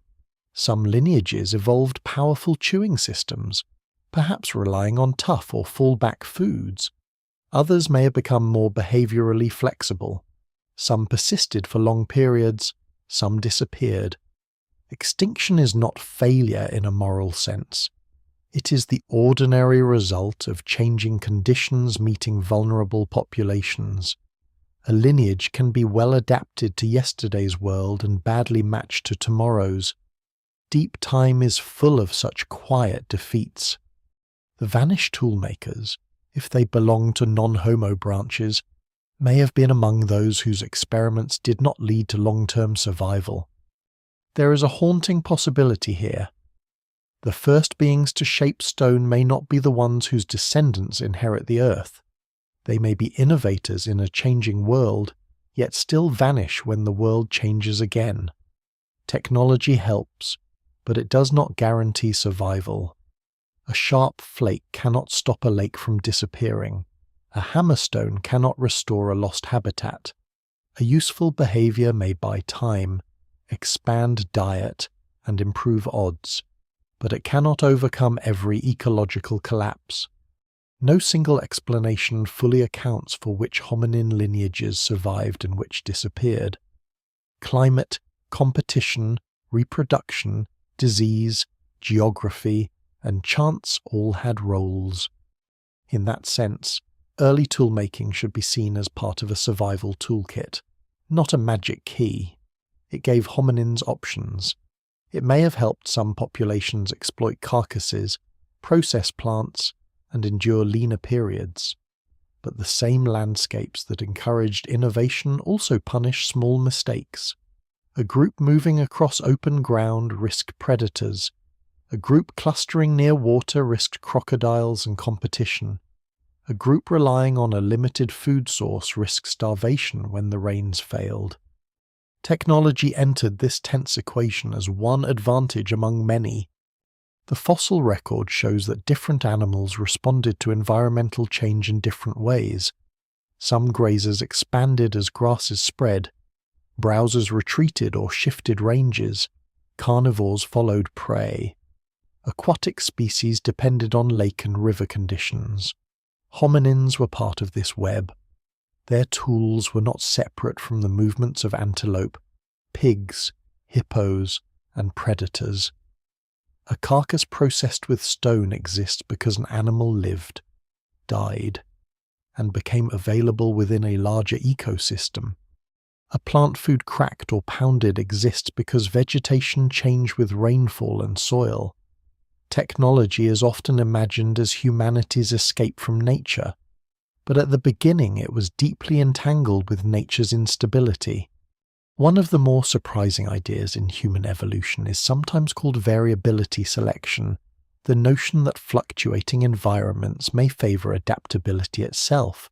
Instead of evolving only for one habitat, a lineage may benefit from traits and behaviours that allow it to cope with many conditions. This idea remains debated in its details, but it captures something important about early hominin life. The world was not simply becoming open or dry in one direction, it was variable. A creature that could shift diet, move through different habitats, and use objects creatively may have had an advantage. Stone tools are a visible sign of that kind of flexibility, though not the only one. Flexibility also has social dimensions. In hard times, knowledge matters. Where is water late in the dry season? Which plants remain edible when fruit is scarce? Which stones work well? Which carcasses are too dangerous to approach? Which predators return to kills? Such knowledge can live in individuals, but it becomes more powerful when it spreads through a group. Early hominin social life is difficult to reconstruct, yet even modest cooperation or tolerance could change the value of tool use. A technique learned by one individual and copied by another becomes more resilient. A group that remembers more than any one member becomes a better survivor. Still, climate does not leave simple fingerprints on tools. A drier interval does not automatically produce a new technology. A wetter interval does not automatically erase one. The relationship between environment and behavior is indirect. Researchers must be cautious when linking a tool tradition to a climate shift. The evidence remains incomplete, and many sites preserve only fragments of larger patterns. But when seen across broad spans, the association between environmental variability and hominin experimentation is difficult to ignore. The first tools appear in a world that is not stable, among creatures whose survival depends on doing more with what the landscape offers. The emotional scale of this is easy to miss. Climate change in deep time is often described through charts, isotopes, sediment cores, and faunal turnover, but for the living beings inside it, change arrives as absence. A tree no longer fruits where it once did. A waterhole dries earlier. Herds move elsewhere. A familiar shelter becomes exposed. A predator appears more often near shrinking water. A young animal dies. A group moves on. These are the daily forms of planetary change. Early toolmakers did not experience climate as data. They experienced it as hunger, movement, danger, and occasional opportunity. This gives the tools a different kind of gravity. They're not just signs of cleverness, they are signs of response. A stone tool is a small answer to a large uncertainty. It cannot control rainfall, but it can open a bone.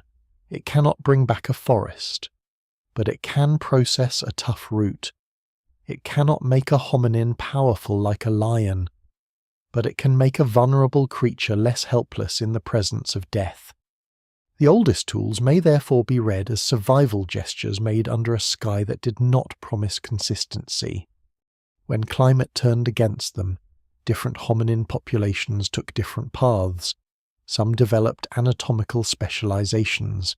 Some may have leaned more heavily on behavior. Some moved. Some endured. Some vanished. The toolmakers older than humans, if they were among these vanished groups, remind us that invention and extinction can coexist. A species can solve one problem and still lose to another. It can leave behind evidence of intelligence without leaving descendants. This is one of the sobering lessons of deep history. Progress is not guaranteed by innovation.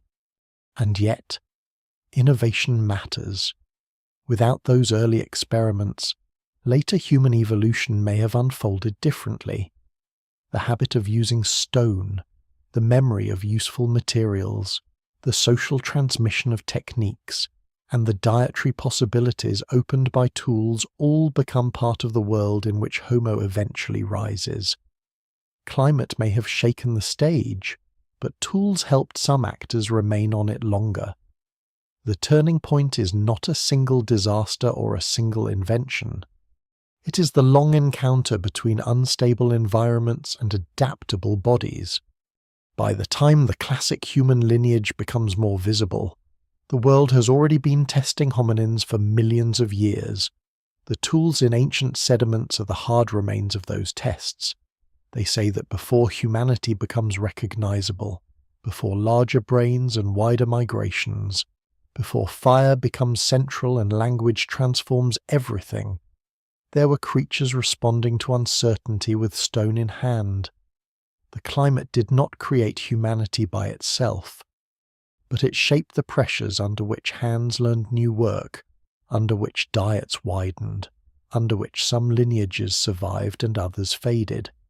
In the dry basins and shifting lake margins, the first technology was not born in comfort.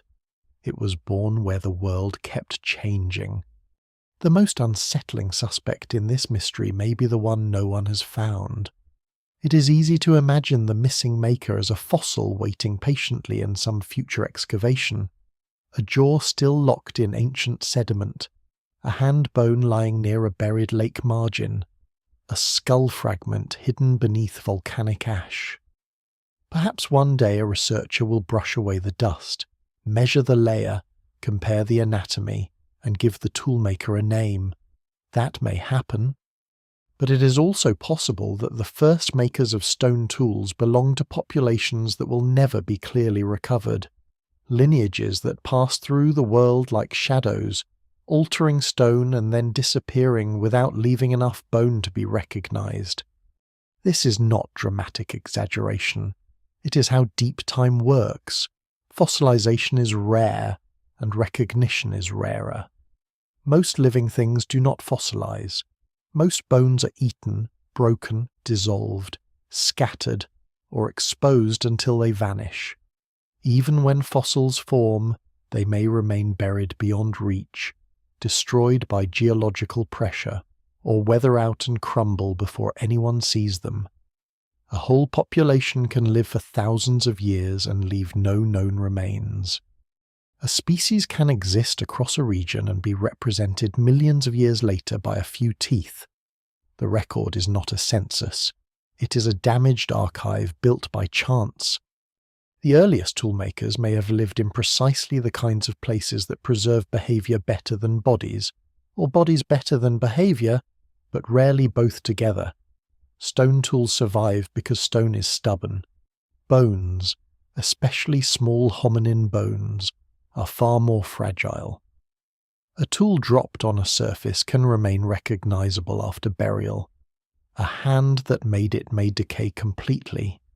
If predators consumed the body, if the bones weathered on the surface, if burial happened too late, the maker vanishes.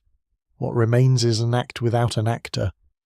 That is why the unknown ancestor is not merely a placeholder. It is a serious possibility in paleoanthropology. The known family tree of early hominins has changed again and again with new finds. Species once thought central become side branches. Fragmentary forms appear and complicate old categories. Dates shift. Anatomical features appear in unexpected combinations. A small tooth can rewrite a range. A partial jaw can suggest a lineage older than anyone expected. Scholars still debate where some fossils belong, which traits define Homo, and how many species are hidden inside the variation of known samples. The evidence remains incomplete because the beings themselves are mostly gone. The shadow of unknown ancestors falls especially strongly over the period before and around the earliest tools. There are fossils, but not enough. Australopithecus afarensis is known better than many, but not completely. Kenyanthropus is intriguing but fragmentary. Early Homo is debated in its earliest forms. Other possible hominins appear from jaws, teeth, or partial remains that do not always fit comfortably. The labels on the family tree are not false, but they are provisional. They are scientific tools made to organize fragments, like stone tools. They are useful because the world is difficult, not because they are perfect. If the Lomekwi tools were made by Kenyanthropus, the mystery takes one shape. If they were made by an Australopith, it takes another. If they were made by an earlier, still undiscovered Homo population, it takes a third. But if they were made by a lineage not yet known at all, the story widens again. It would mean technology emerged in a branch of the human family whose anatomy, ecology, and fate are largely invisible. A behaviour would have survived in stone while the body behind it disappeared. That is both frustrating and strangely fitting. Human origins may have been shaped by actors whose names we will never know. The unknown maker also reminds us that evolution is not a clean relay race. At any given moment in deep time, there may have been several hominin populations spread across different environments, separated by distance, habitat, and chance. Some may have met. Some may have avoided one another. Some may have overlapped for long periods without leaving evidence of contact. One group may have experimented with stone while another did not. One may have carried tools across a landscape while another relied on perishable materials. Later, only one set of traces may survive. The visible record can make one behaviour look isolated when it was widespread, or widespread when it was only local. There is a lesser-known danger in naming the first toolmaker too quickly. It can turn a gap into a conclusion. If tools and a fossil are found in the same broad region and age, the temptation is to connect them. Sometimes that connection is reasonable. Sometimes it is the best available inference. But proximity is not identity. A carnivore bone near tools does not make the carnivore the maker. A hominin species in the same basin is a candidate, not a confession. The ancient world contained multiple lives crossing the same places without direct association. Caution matters. Direct association is rare. To find a hominin hand bone in the same secure layer as tools would be powerful. To find repeated associations across sites would be stronger. To find anatomical features clearly suited to toolmaking in a species that appears alongside tool assemblages would help further, but early evidence rarely gives that level of certainty. Instead, researchers work with overlapping probabilities: age, geography, anatomy, behaviour, and environment. The conclusion is often not this species made these tools, but this species is a plausible maker. That may feel unsatisfying, but it is more honest than forcing certainty out of fragments. The possibility of unknown toolmakers also raises questions about lost traditions. Suppose one small-bodied hominin lineage developed a pounding-based stone technology in a particular region. The behaviour lasted for tens of thousands of years, perhaps longer. It helped process food in a changing landscape. Then climate shifted, populations shrank, and the lineage disappeared. Later, another hominin group elsewhere developed or refined flake production in a different way. To archaeologists millions of years later, the record might show an early tool horizon, then a gap, then a later industry. It would be tempting to connect them as one continuous tradition, but they might represent separate experiments. Technology, like species, can go extinct. This is easy to forget because modern technology tends to accumulate, but even in recorded history, skills vanish when communities break apart or no longer need them. In deep prehistory, where populations were small and scattered, loss may have been common. A useful technique could disappear if too few individuals carried it. A raw material source could become inaccessible. A group could die out. A learned behaviour is not immortal. It survives only as long as living bodies repeat it. This fragility gives the oldest tools a lonely quality. They may be the remains of a tradition with no descendants, or they may be early members of a long, hidden chain. The evidence cannot yet decide. What survives in the record suggests capacity, but not continuity. A stone tool is a moment of success. It does not guarantee a future. The maker may have belonged to a line that ended. The technique may have faded. The landscape may have buried the traces and then erased most of them. We are left with the durable part and must imagine the vulnerable rest. The unknown ancestors also challenge the emotional comfort of ancestry. People like origin stories that lead cleanly to themselves. But some of the most important figures in the history of human behavior may not be our direct ancestors. They may be cousins. They may be neighboring populations. They may be branches that ended before Homo sapiens existed. Their importance lies not in giving rise to us genetically, but in revealing what hominin life could do. A vanished cousin who shaped stone expands the known range of pre-human intelligence. That matters even if its bloodline ended. There is a strange kinship in that. We are not descended from every experiment that made us possible to understand. Some experiments illuminate the path without lying on it. A tool-making lineage that vanished still shows that technology did not require a modern human body. It shows that the capacity to alter matter was present in the wider family. It makes the emergence of later humans less miraculous and more deeply rooted. It also makes the losses of deep time feel heavier. The family tree is not only a tree of survival, it is a tree of disappearances. The shadow of unknown ancestors stretches beyond Africa as well, though the earliest stone tool evidence remains strongest there. Later discoveries in Eurasia show that hominin diversity was far greater than once imagined. Denisovans were identified first through DNA from fragmentary remains, not through a complete skeleton. Homo floresiensis on Flores and Homo luzonensis in the Philippines revealed unexpected island lineages. These later examples do not tell us who made the Lomekwi tools, but they teach humility. If such surprising human relatives could remain unknown until recently in the much later record, how many earlier forms may still be invisible? Deep time is full of missing rooms. We glimpse one through Turkana, another through Olduvai, another through Hadar, another through South African caves. But between these windows are walls. Behind them may be whole populations, experiments, and failures.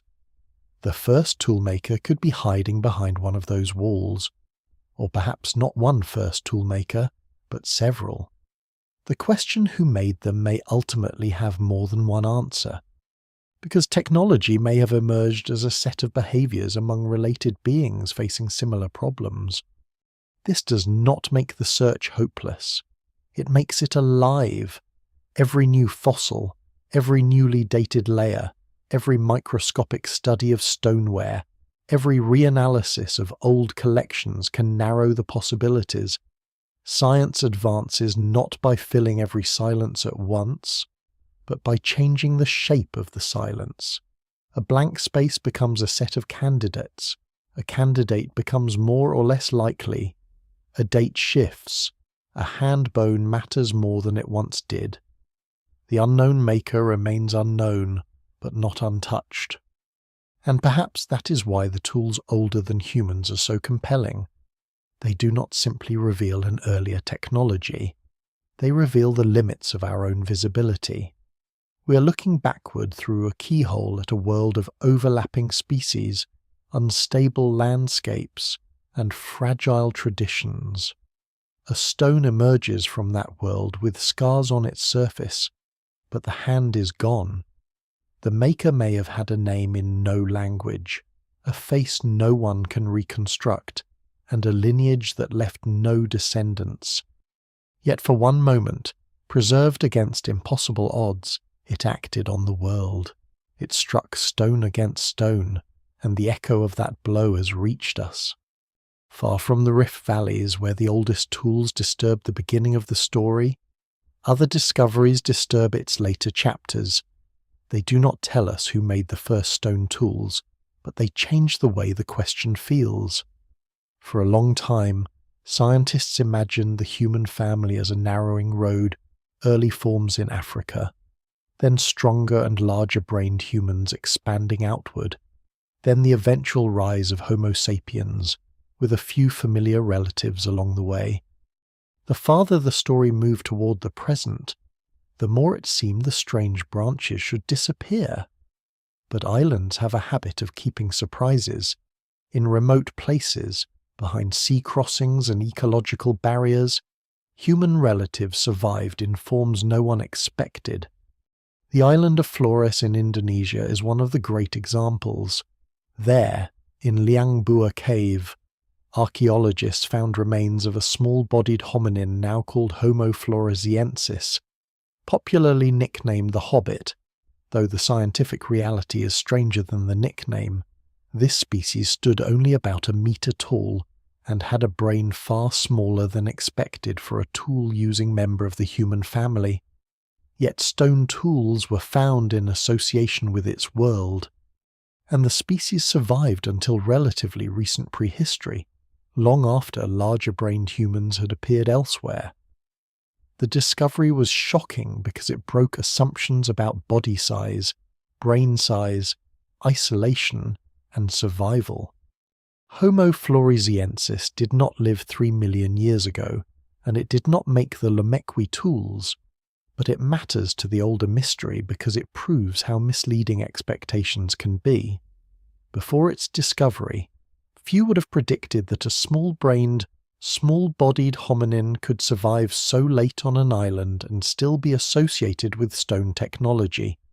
Some researchers debated whether the remains represented a diseased modern human, but the broader evidence has supported recognition of a distinct hominin form.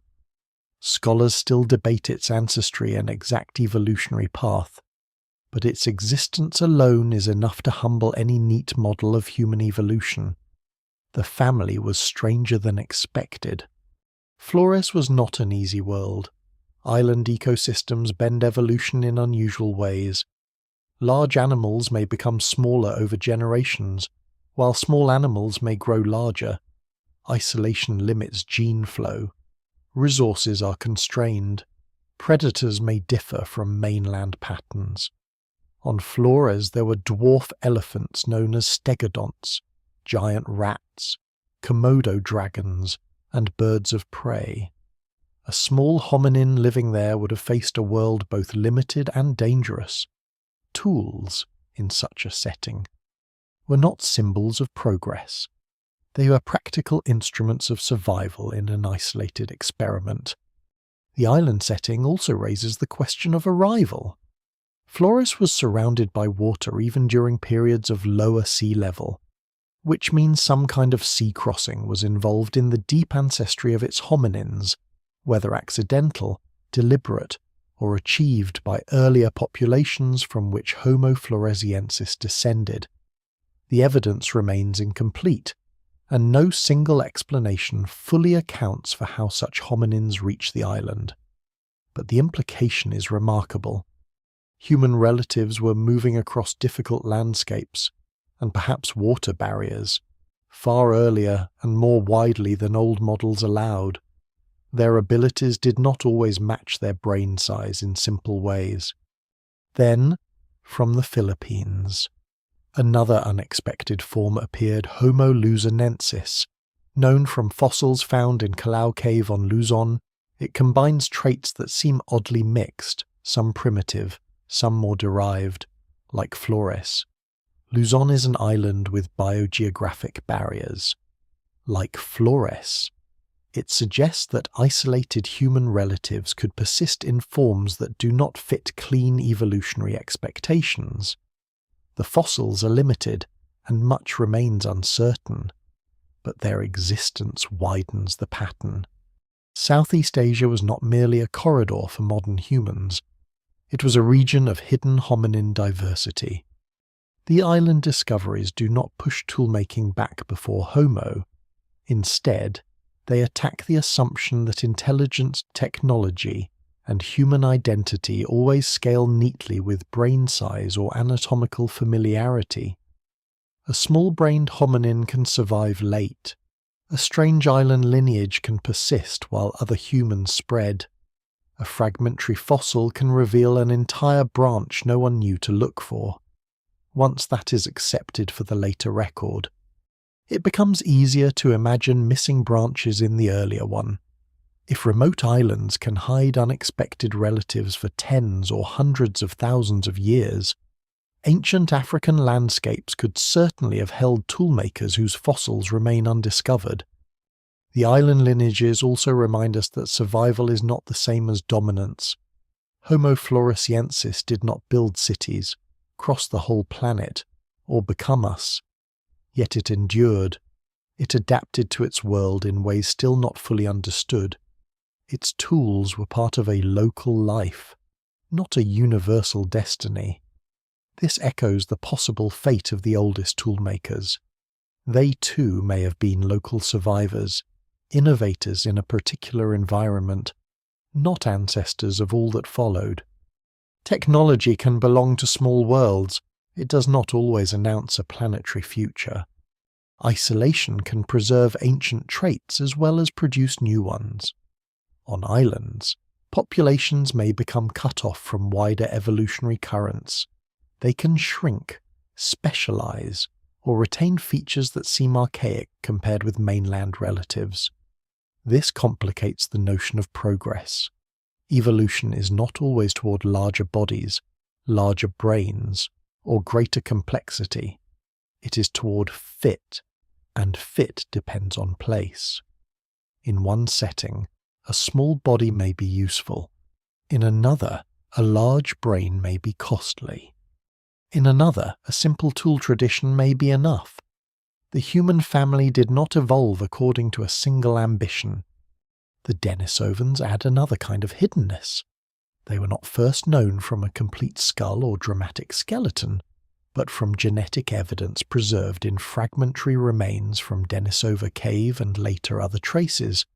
Their DNA lives on in some modern populations, especially in parts of Asia and Oceania.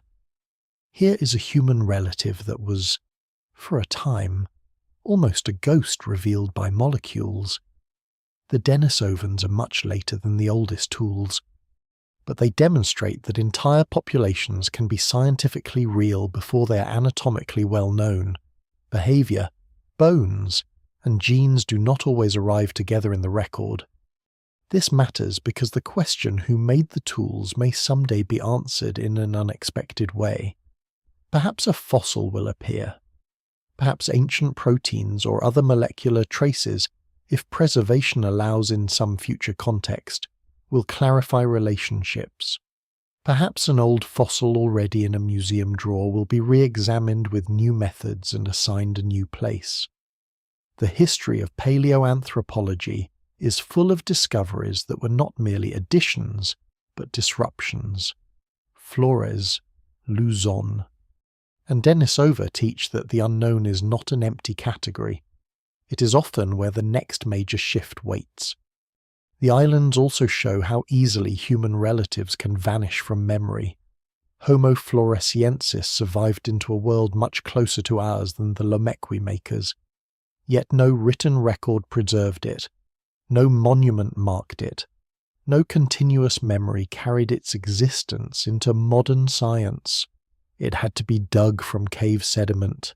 If a late surviving hominin can disappear so completely from human knowledge, then the disappearance of much older toolmakers becomes less surprising. Deep time does not simply blur memory, it erases it. There is a quiet sadness in these island survivals. They are late echoes of a once diverse family. By the time modern humans spread widely, many other branches are gone or fading. Some may meet us, some may interbreed with us, some may vanish before contact.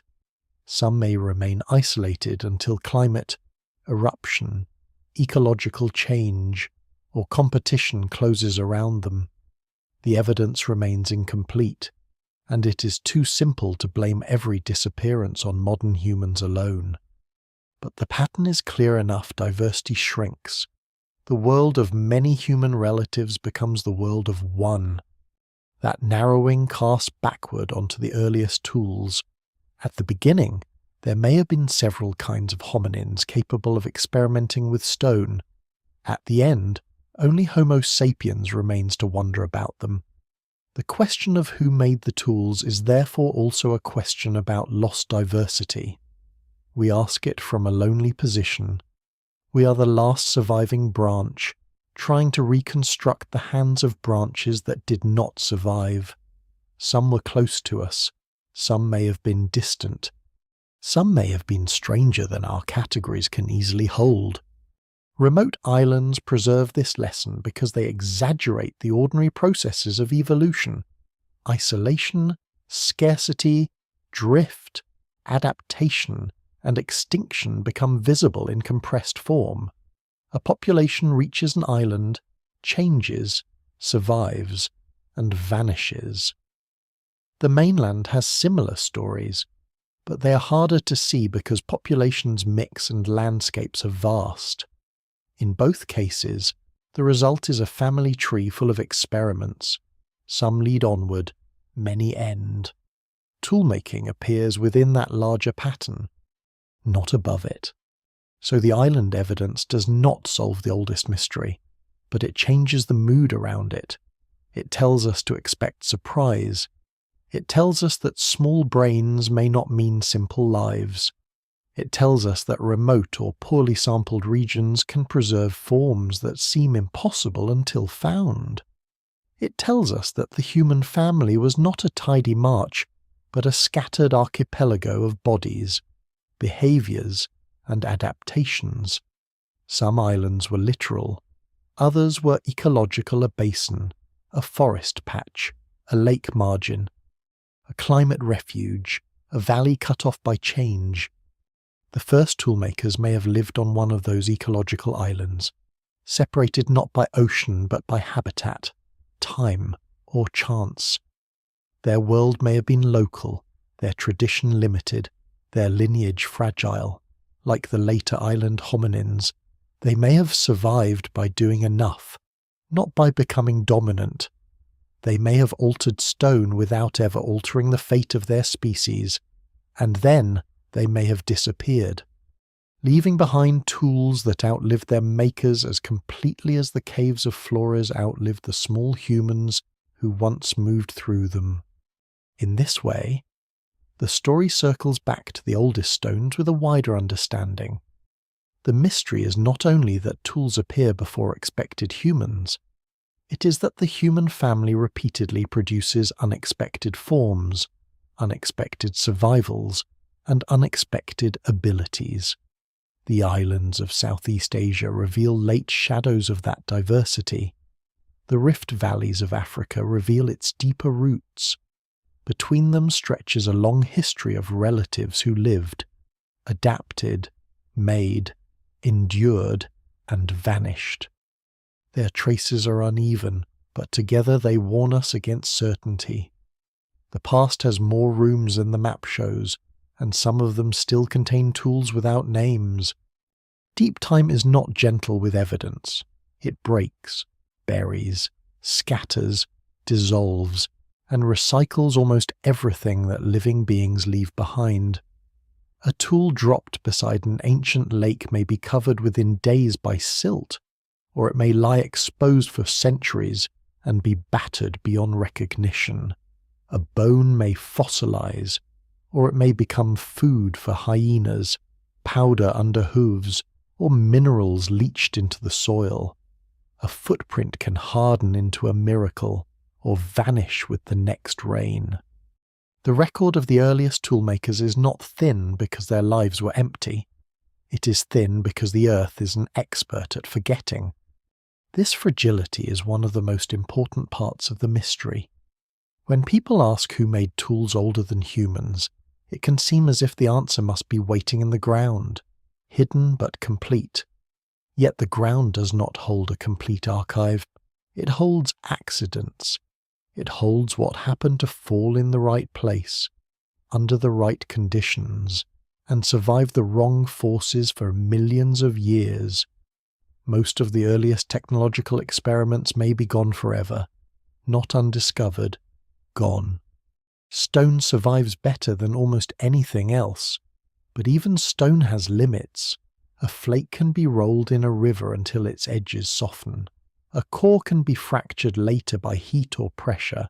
A tool can be moved from its original surface by erosion, making its context uncertain. A stone can be mistaken for natural breakage, especially if the technology is crude. The earliest artifacts may not look like the tools archaeologists were trained to expect. Their very primitiveness makes them vulnerable to doubt.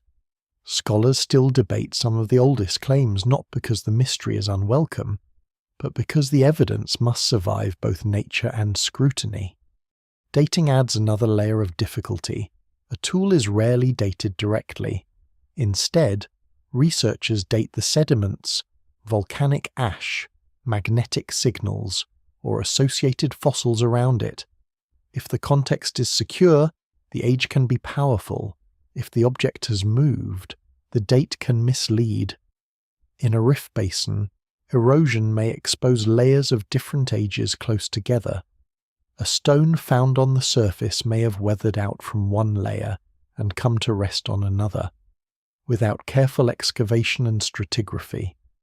Time can become scrambled. This is why a tool's location in the ground matters almost as much as its shape. Volcanic ash is one of archaeology's great allies in East Africa. Eruptions blanketed ancient landscapes with mineral-rich layers that can sometimes be dated with impressive precision for such deep timescales. These ash layers act like timestamps, separating one ancient surface from another. But even they do not solve everything. Ash can be reworked by water. Layers can be disturbed. Dates carry margins of uncertainty. The evidence remains incomplete. And every secure date is the result of careful work against the disorder of the earth. Erosion is both destroyer and revealer. Without erosion, many fossils and tools would remain sealed beneath meters of sediment, unreachable and unknown. With too much erosion, they vanish before anyone finds them. The exposed landscapes of Turkana, Hadar, Olduvai, and other famous regions are therefore balanced between loss and revelation. Wind and rain cut into ancient beds, bringing the past to the surface. Then the same forces continue cutting. A fossil can appear, bleach, crack, and disintegrate. A tool can be exposed and moved. Scientists often work in a race against weather that has all the time in the world. There is a lesser-known problem as well. Research history shapes the record. Some regions have been searched intensely for decades. Others remain poorly explored because they are remote, politically difficult, heavily vegetated, underwater, buried beneath later deposits, or simply outside the traditional focus of paleoanthropology. The map of discoveries reflects where ancient hominins lived, but also where modern researchers have been able to look. A blank area on the map may mean absence. It may also mean no one has yet had the chance, funding, access, or luck to find what is there. This makes the earliest tools doubly fragile. They must survive natural destruction, and they must also survive human expectations. If researchers expect early tools to resemble older one flakes, they may overlook heavier or stranger artifacts. If they expect tool-making only in association with Homo, they may interpret older finds more cautiously. Caution is necessary, but expectation can narrow vision. Science progresses when evidence challenges expectation, but evidence must first be recognized as evidence. A crude stone in an ancient layer can look like nothing until someone knows how to see the scars. The same applies to butchered bones. Cut marks must be distinguished from trampling. tooth marks, sediment abrasion, and excavation damage. The older the bone, the more likely it has suffered multiple forms of alteration. Under a microscope, a groove becomes a landscape of ridges, angles, and internal scratches. Specialists compare experimental marks, modern analogues, and fossil surfaces. Even then, disagreement can remain. No single explanation fully accounts for every ancient mark. And sometimes the honest answer is uncertainty. A possible cut mark is not proof, but neither is it meaningless. It is a clue waiting for company. Perishable tools are the missing continent of early technology. Wood, bark, leaves, fibres, skin, and plant stems were likely used long before they appear in the record. A digging stick may have been one of the most useful tools in early hominin life. A branch could probe, pry, defend, or carry. Leaves could wrap or scoop. Fibres could bind. Almost none of this would survive in open tropical or subtropical settings over millions of years. The archaeological record therefore exaggerates stone not because stone was the only technology, but because stone is the survivor. We may be studying the skeleton of a much larger material world. This bias matters when asking who made the oldest tools. A species that rarely flaked stone but often used wood would look archaeologically simpler than it was. A group that used naturally sharp stones without modifying them might leave few recognizable tools. A lineage that made stone tools in a region with poor preservation might vanish from the archaeological record. The absence of evidence is real, but it is filtered through material survival. Deep prehistory may have been filled with behaviors that left no durable trace. Even when artifacts survive, interpretation changes. A stone once classified as natural may later be recognized as worked after new experimental studies. A fossil once assigned to one species may be reassigned after new comparisons. A date once accepted may be revised. This does not mean science is unreliable. It means science is alive. The record is difficult, and methods improve. New imaging, residue analysis, microscopic wear studies, geochemical sourcing.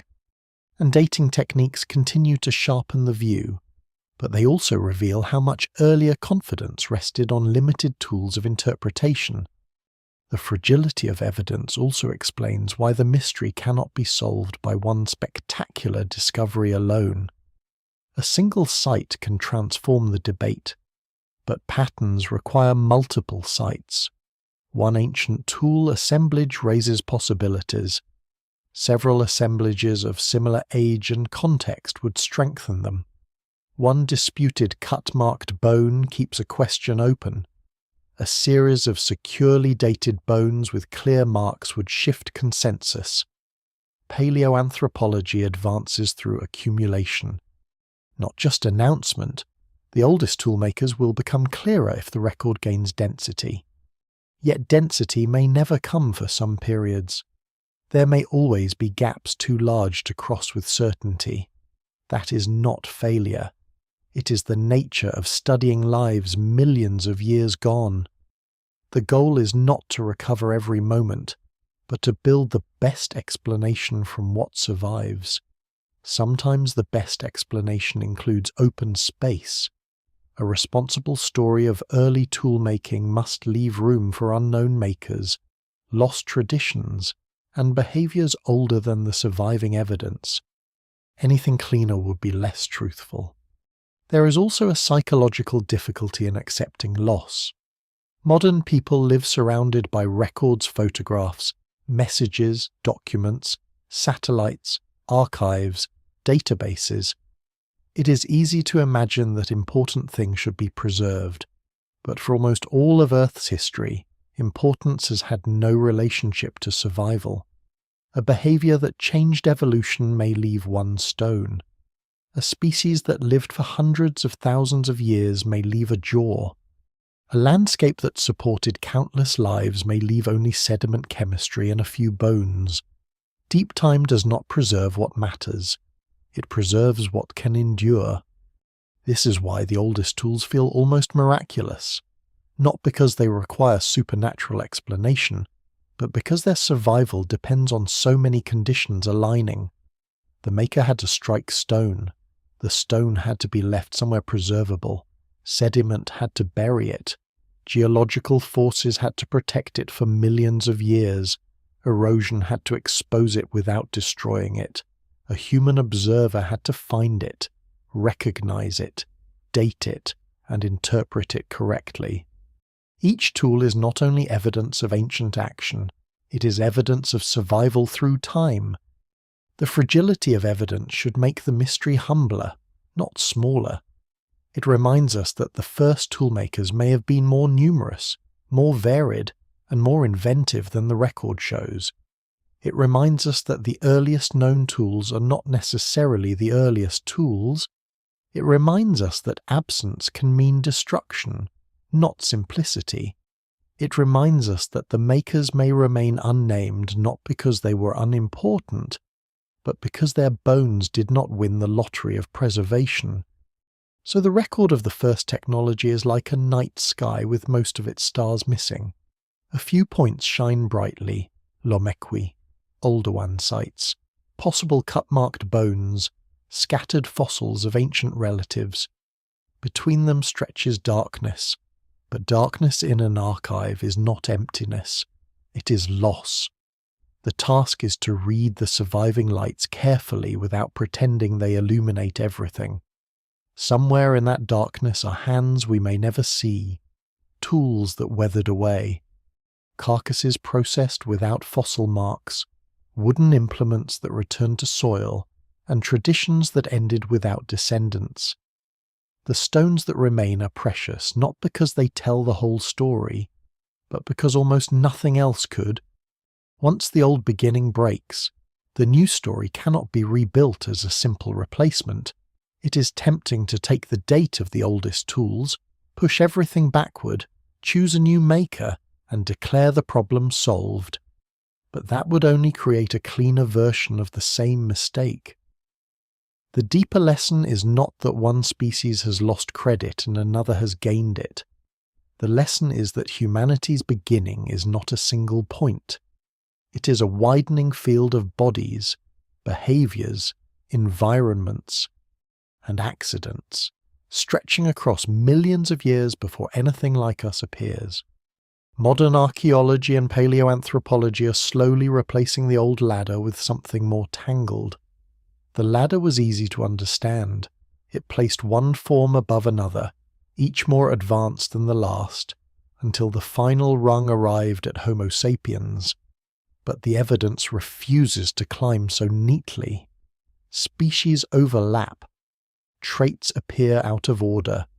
Small-brained hominins may use tools. Large-brained humans may retain ancient features. Island lineages shrink. Genetic ghosts reveal populations barely known from bones. Stone tools appear before the expected makers. The ladder collapses into a branching, braided, uneven history. This does not mean the story is unknowable. It means the story is not a straight line. The origin of humanity now looks less like the sudden birth of a special creature and more like the gradual assembly of capacities across a diverse family. Upright walking appears early, but does not immediately create humans. Hands become useful in new ways, but not all useful hands belong to Homo.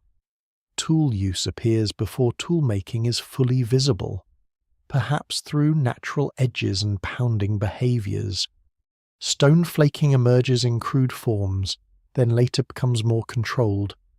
Diets widen, brains expand in some lineages, social learning deepens, migration carries populations into new worlds. Fire, language, symbols, and art come much later.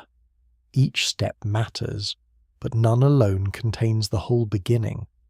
The oldest tools are central because they change the order of assembly. They suggest that technology was not merely a product of a large human brain. It may have been one of the conditions that made later human evolution possible.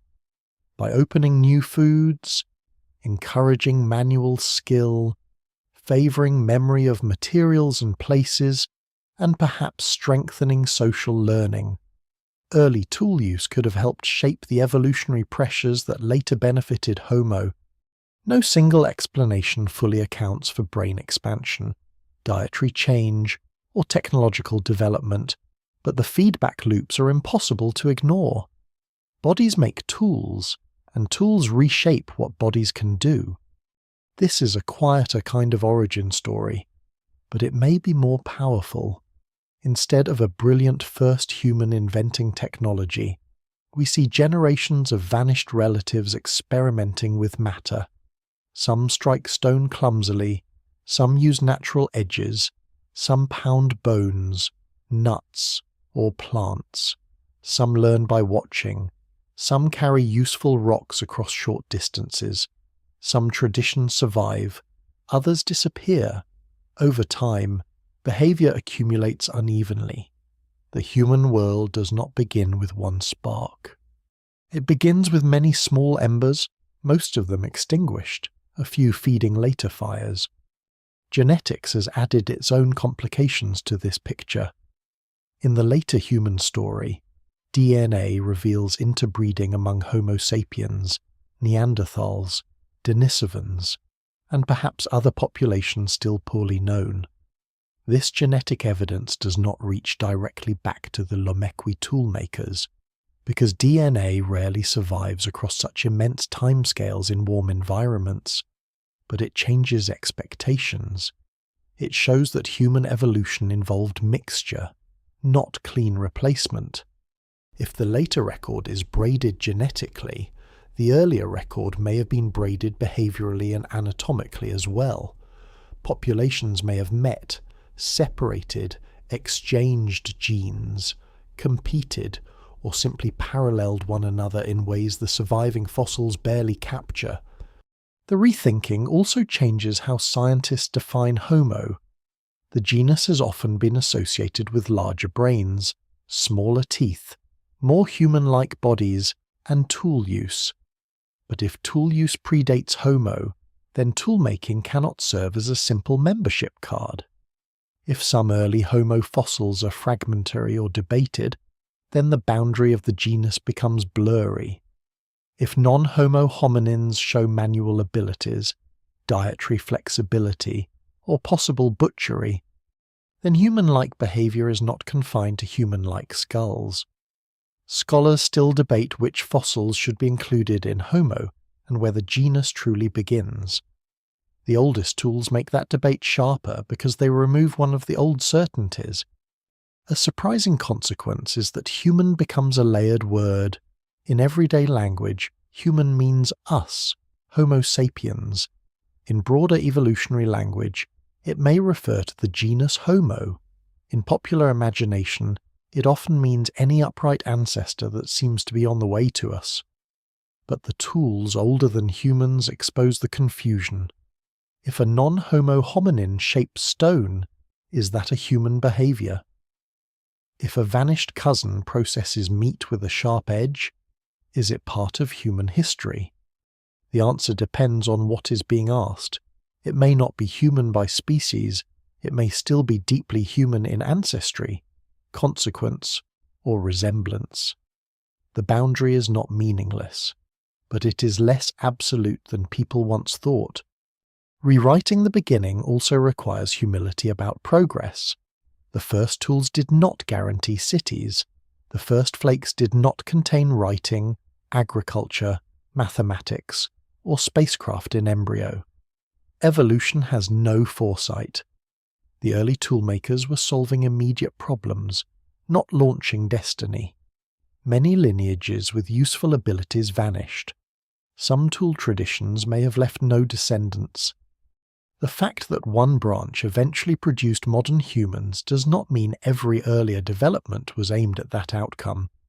Looking backward, we see a path. Living forward, there was only uncertainty. That uncertainty is important because it restores danger to the story. Human origins can sometimes sound inevitable when told from the safety of the present, but for most of deep time, there was no guarantee that our lineage would survive, expand, or become dominant. Climate could have shifted differently. A small population could have disappeared. A useful behaviour could have been lost. A rival lineage could have persisted longer. A disease, drought, eruption, or ecological change could have closed the route. The earliest tools are not the first step of an assured march. They are evidence of fragile adaptation in a world where extinction was always nearby. The modern search for this beginning is itself a kind of tool-making. Scientists use instruments, maps, microscopes, dating methods, comparative collections, experimental mapping, geochemical analyses, satellite imagery, and computational models. Each method strikes the evidence from a different angle, trying to release a sharper understanding. Like early stoneworkers, researchers learn from fracture lines. An old bone is scanned, a tool edge is magnified, a sediment layer is sampled. A fossil tooth is compared, a landscape is reconstructed. The past is not simply found, it is carefully worked. What emerges is a story with fewer slogans and more depth. The first toolmaker may not be identifiable. The first tool may not have survived. The oldest known tools may represent one local tradition rather than the universal beginning. But the broad transformation is clear. Long before Homo sapiens, long before writing, farming, and cities, some hominins learned that stone could be made to answer need. That act did not instantly create humanity. It began one of the long relationships that would eventually define us, the relationship between mind, hand, material, and environment. This relationship now surrounds us completely. Modern humans live inside tool worlds so dense they become invisible. A person wakes inside architecture, touches manufactured fabric, drinks from processed containers, reads symbols on glass, travels through engineered landscapes, and thinks with machines built from minerals pulled from the earth. Technology is no longer an occasional extension of the body.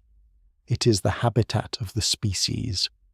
Yet its deepest root may be a small-brained hominin striking stone in a vanished basin, discovering not the future, but a useful edge. That continuity should not be overstated, but it should be felt. There is no straight line from Lomekwi to a modern city, no unbroken intention, no single tradition passing hand to hand for 3 million years.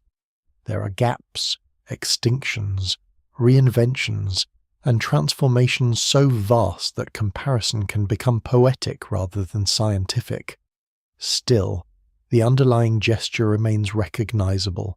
Take material from the world, alter it, and use it to do what the body alone cannot. That gesture is older than our species. It may be older than our genus. It is one of the deep inheritances of the human condition. Rewriting humanity's beginning, then, does not diminish humanity. It places us back inside nature, inside family, inside time. It shows that our abilities did not descend suddenly from nowhere. They grew from older capacities shared, tested, and transformed among vanished relatives. It shows that intelligence can be practical before it is symbolic, embodied before it is verbal, ecological before it is philosophical. It shows that invention can begin without knowing it is invention. And perhaps most importantly, it teaches that the human story is not only about the survivors, it is also about those who made something and disappeared. The unknown toolmakers older than humans may have no descendants, no names, and no clear faces in the fossil record, but their actions widen the beginning. They remind us that before the human world became loud with language, fire, migration, memory, and myth, There was a quieter world of stone, hunger, pressure, and experiment in that world. The first edges appeared, and once they did, the future became less certain, but more open.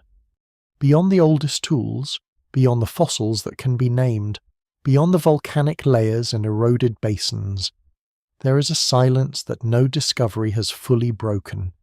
It is the silence before recorded history, before memory in the human sense, before songs, myths, graves, maps, houses, and names.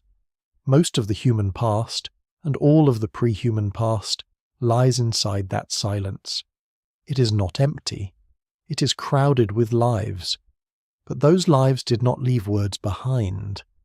They did not explain themselves. They did not tell us why they picked up stone, what they noticed, what they feared, or how they learned. They left matter, and matter only speaks in fragments. This is what makes the mystery of tools older than human so powerful. The question seems simple: who made them? But the deeper one follows it, the less simple the answer becomes. It may have been Australopiths. It may have been Kenyanthropus. It may have been an early form of Homo older than the fossils currently show. It may have been a hominin population no one has yet found, and perhaps never will. The evidence remains incomplete, and no single explanation fully accounts for every date. Tool, fossil, and missing layer. Yet the uncertainty does not weaken the story. It is the story. The silence before history teaches that beginnings are rarely visible from the beginning. They become visible only later, when consequences grow large enough for survivors to trace them backward. A stone flake in ancient dust does not announce itself as the start of technology. It is only a useful edge. A battered core does not know it belongs to a debate about humanity. It is only the remains of force applied to stone. The maker does not know there will one day be museums, laboratories, satellites, universities, or long arguments about its hands and mind. It lives in the present of hunger and risk. The future is not visible from the lakeshore. And still, the future is changed, not in one clean moment, but in the slow way deep time works. A useful action is repeated. A repeated action becomes a habit. A habit becomes easier to learn.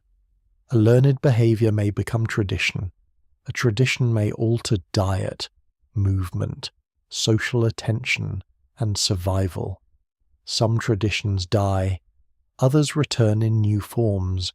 Millions of years later, one branch of the hominin family becomes a species that turns stone into blades, pigment into images, clay into tablets, bronze into weapons, iron into empires, silicon into memory. The distance is almost absurd. But somewhere beneath it all is the same ancient crossing the body reaches beyond itself. The oldest tools also reveal the loneliness of being the last surviving human. We ask who made them because there is no one else left to answer. The world once held many human relatives, and perhaps many more than the fossil record currently admits. Some were close to us. Some were distant. Some had bodies that would seem familiar only in outline. Some may have been clever in ways that never led to modern intelligence. Some may have shaped stone, watched one another, carried useful materials, and survived for long spans in landscapes now gone. Then, branch by branch, they disappeared. Their silence surrounds us. That silence should make certainty difficult. It should make the story careful. It is easy to claim too much from a few stones, just as it is easy to claim too little because the makers were not human in the modern sense. The better path is stranger and more honest. The first toolmakers were likely not modern humans, and may not have belonged to Homo at all. They are ancient hominins living in unstable worlds, using bodies and minds shaped by evolution to solve immediate problems. They did not stand outside nature. They were nature, learning to bend other parts of nature into temporary usefulness. The mystery remains partly unsolved because the earliest past is not a puzzle built for us. It is not arranged to satisfy curiosity. It is a wreckage field of time. Some clues survive by accident. Others are destroyed forever. The oldest toolmaker may never receive a secure name. The first tool may never be found. The first cut into flesh. The first accidental flake. The first carried hammerstone. The first young hominin watching an older one strike rock. These moments may be beyond recovery. What survives in the record suggests they happened in some form, but not exactly where the imagination wants to place them. Yet this is not a failure of knowledge. It is a kind of knowledge itself. To know that the record is incomplete is to see deep time more clearly. To understand uncertainty is to understand the scale of loss. The stones do not give us everything, but they give enough to change the question. They show that toolmaking is older than the old human boundary.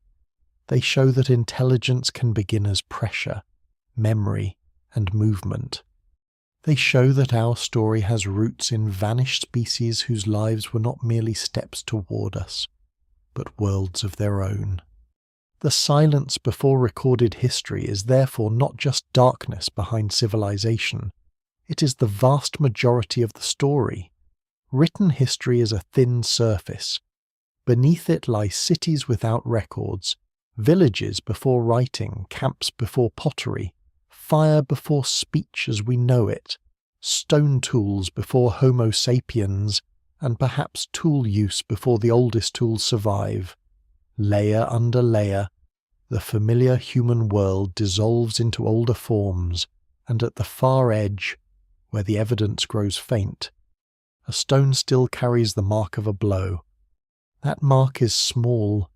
It does not explain itself, but it is enough to say that someone, or something very close to someone, once acted with purpose in a world before humanity had fully arrived. It is enough to blur the boundary between animal and human, between accident and invention, between ancestor and cousin. It is enough to remind us that the beginning of technology was not a triumphal entrance, but a quiet gesture under an ancient sky. A hand lifted stone, a blow fell, an edge appeared. The maker vanished, the edge remained, and so the story settles back into the landscape where it began, among dry sediments, exposed stone, and the long patience of the earth. The tools remain small in the hand, almost humble. They do not shine. They do not declare the name of their maker. They carry no face, no memory, no final answer. Yet they have endured longer than mountainsides, longer than vanished lakes, longer than the species that shaped them, and perhaps longer than the genus once thought necessary to explain them. Time has taken almost everything else. It has taken the bodies, the voices, the gestures, the sounds of stone striking stone across ancient ground. It has taken the wet margins of old lakes, the shade of lost woodlands, the tracks of animals that no longer walk the basin. It has taken the makers themselves, leaving only the scars of their actions behind. But those scars are enough to widen the story. They tell us that humanity did not begin in a single bright instant. It gathered slowly, unevenly, through hunger, pressure, accident, learning, and survival. It grew from landscapes that changed, from hands that experimented, from relatives who vanished, from solutions that were sometimes kept and sometimes lost. We're not standing at the end of a clean line. We're standing among the remains of many lines, most of them broken. The oldest tools ask us to imagine a world before our certainty, a world where invention did not yet have a name, where intelligence lived in motion, where stone became useful before history began. Somewhere in that world, a creature lifted a rock, struck another, and made an edge. The act was ordinary then, it is extraordinary now. And after millions of years, the edge is still there, quiet in the dust, holding open the first mystery of making.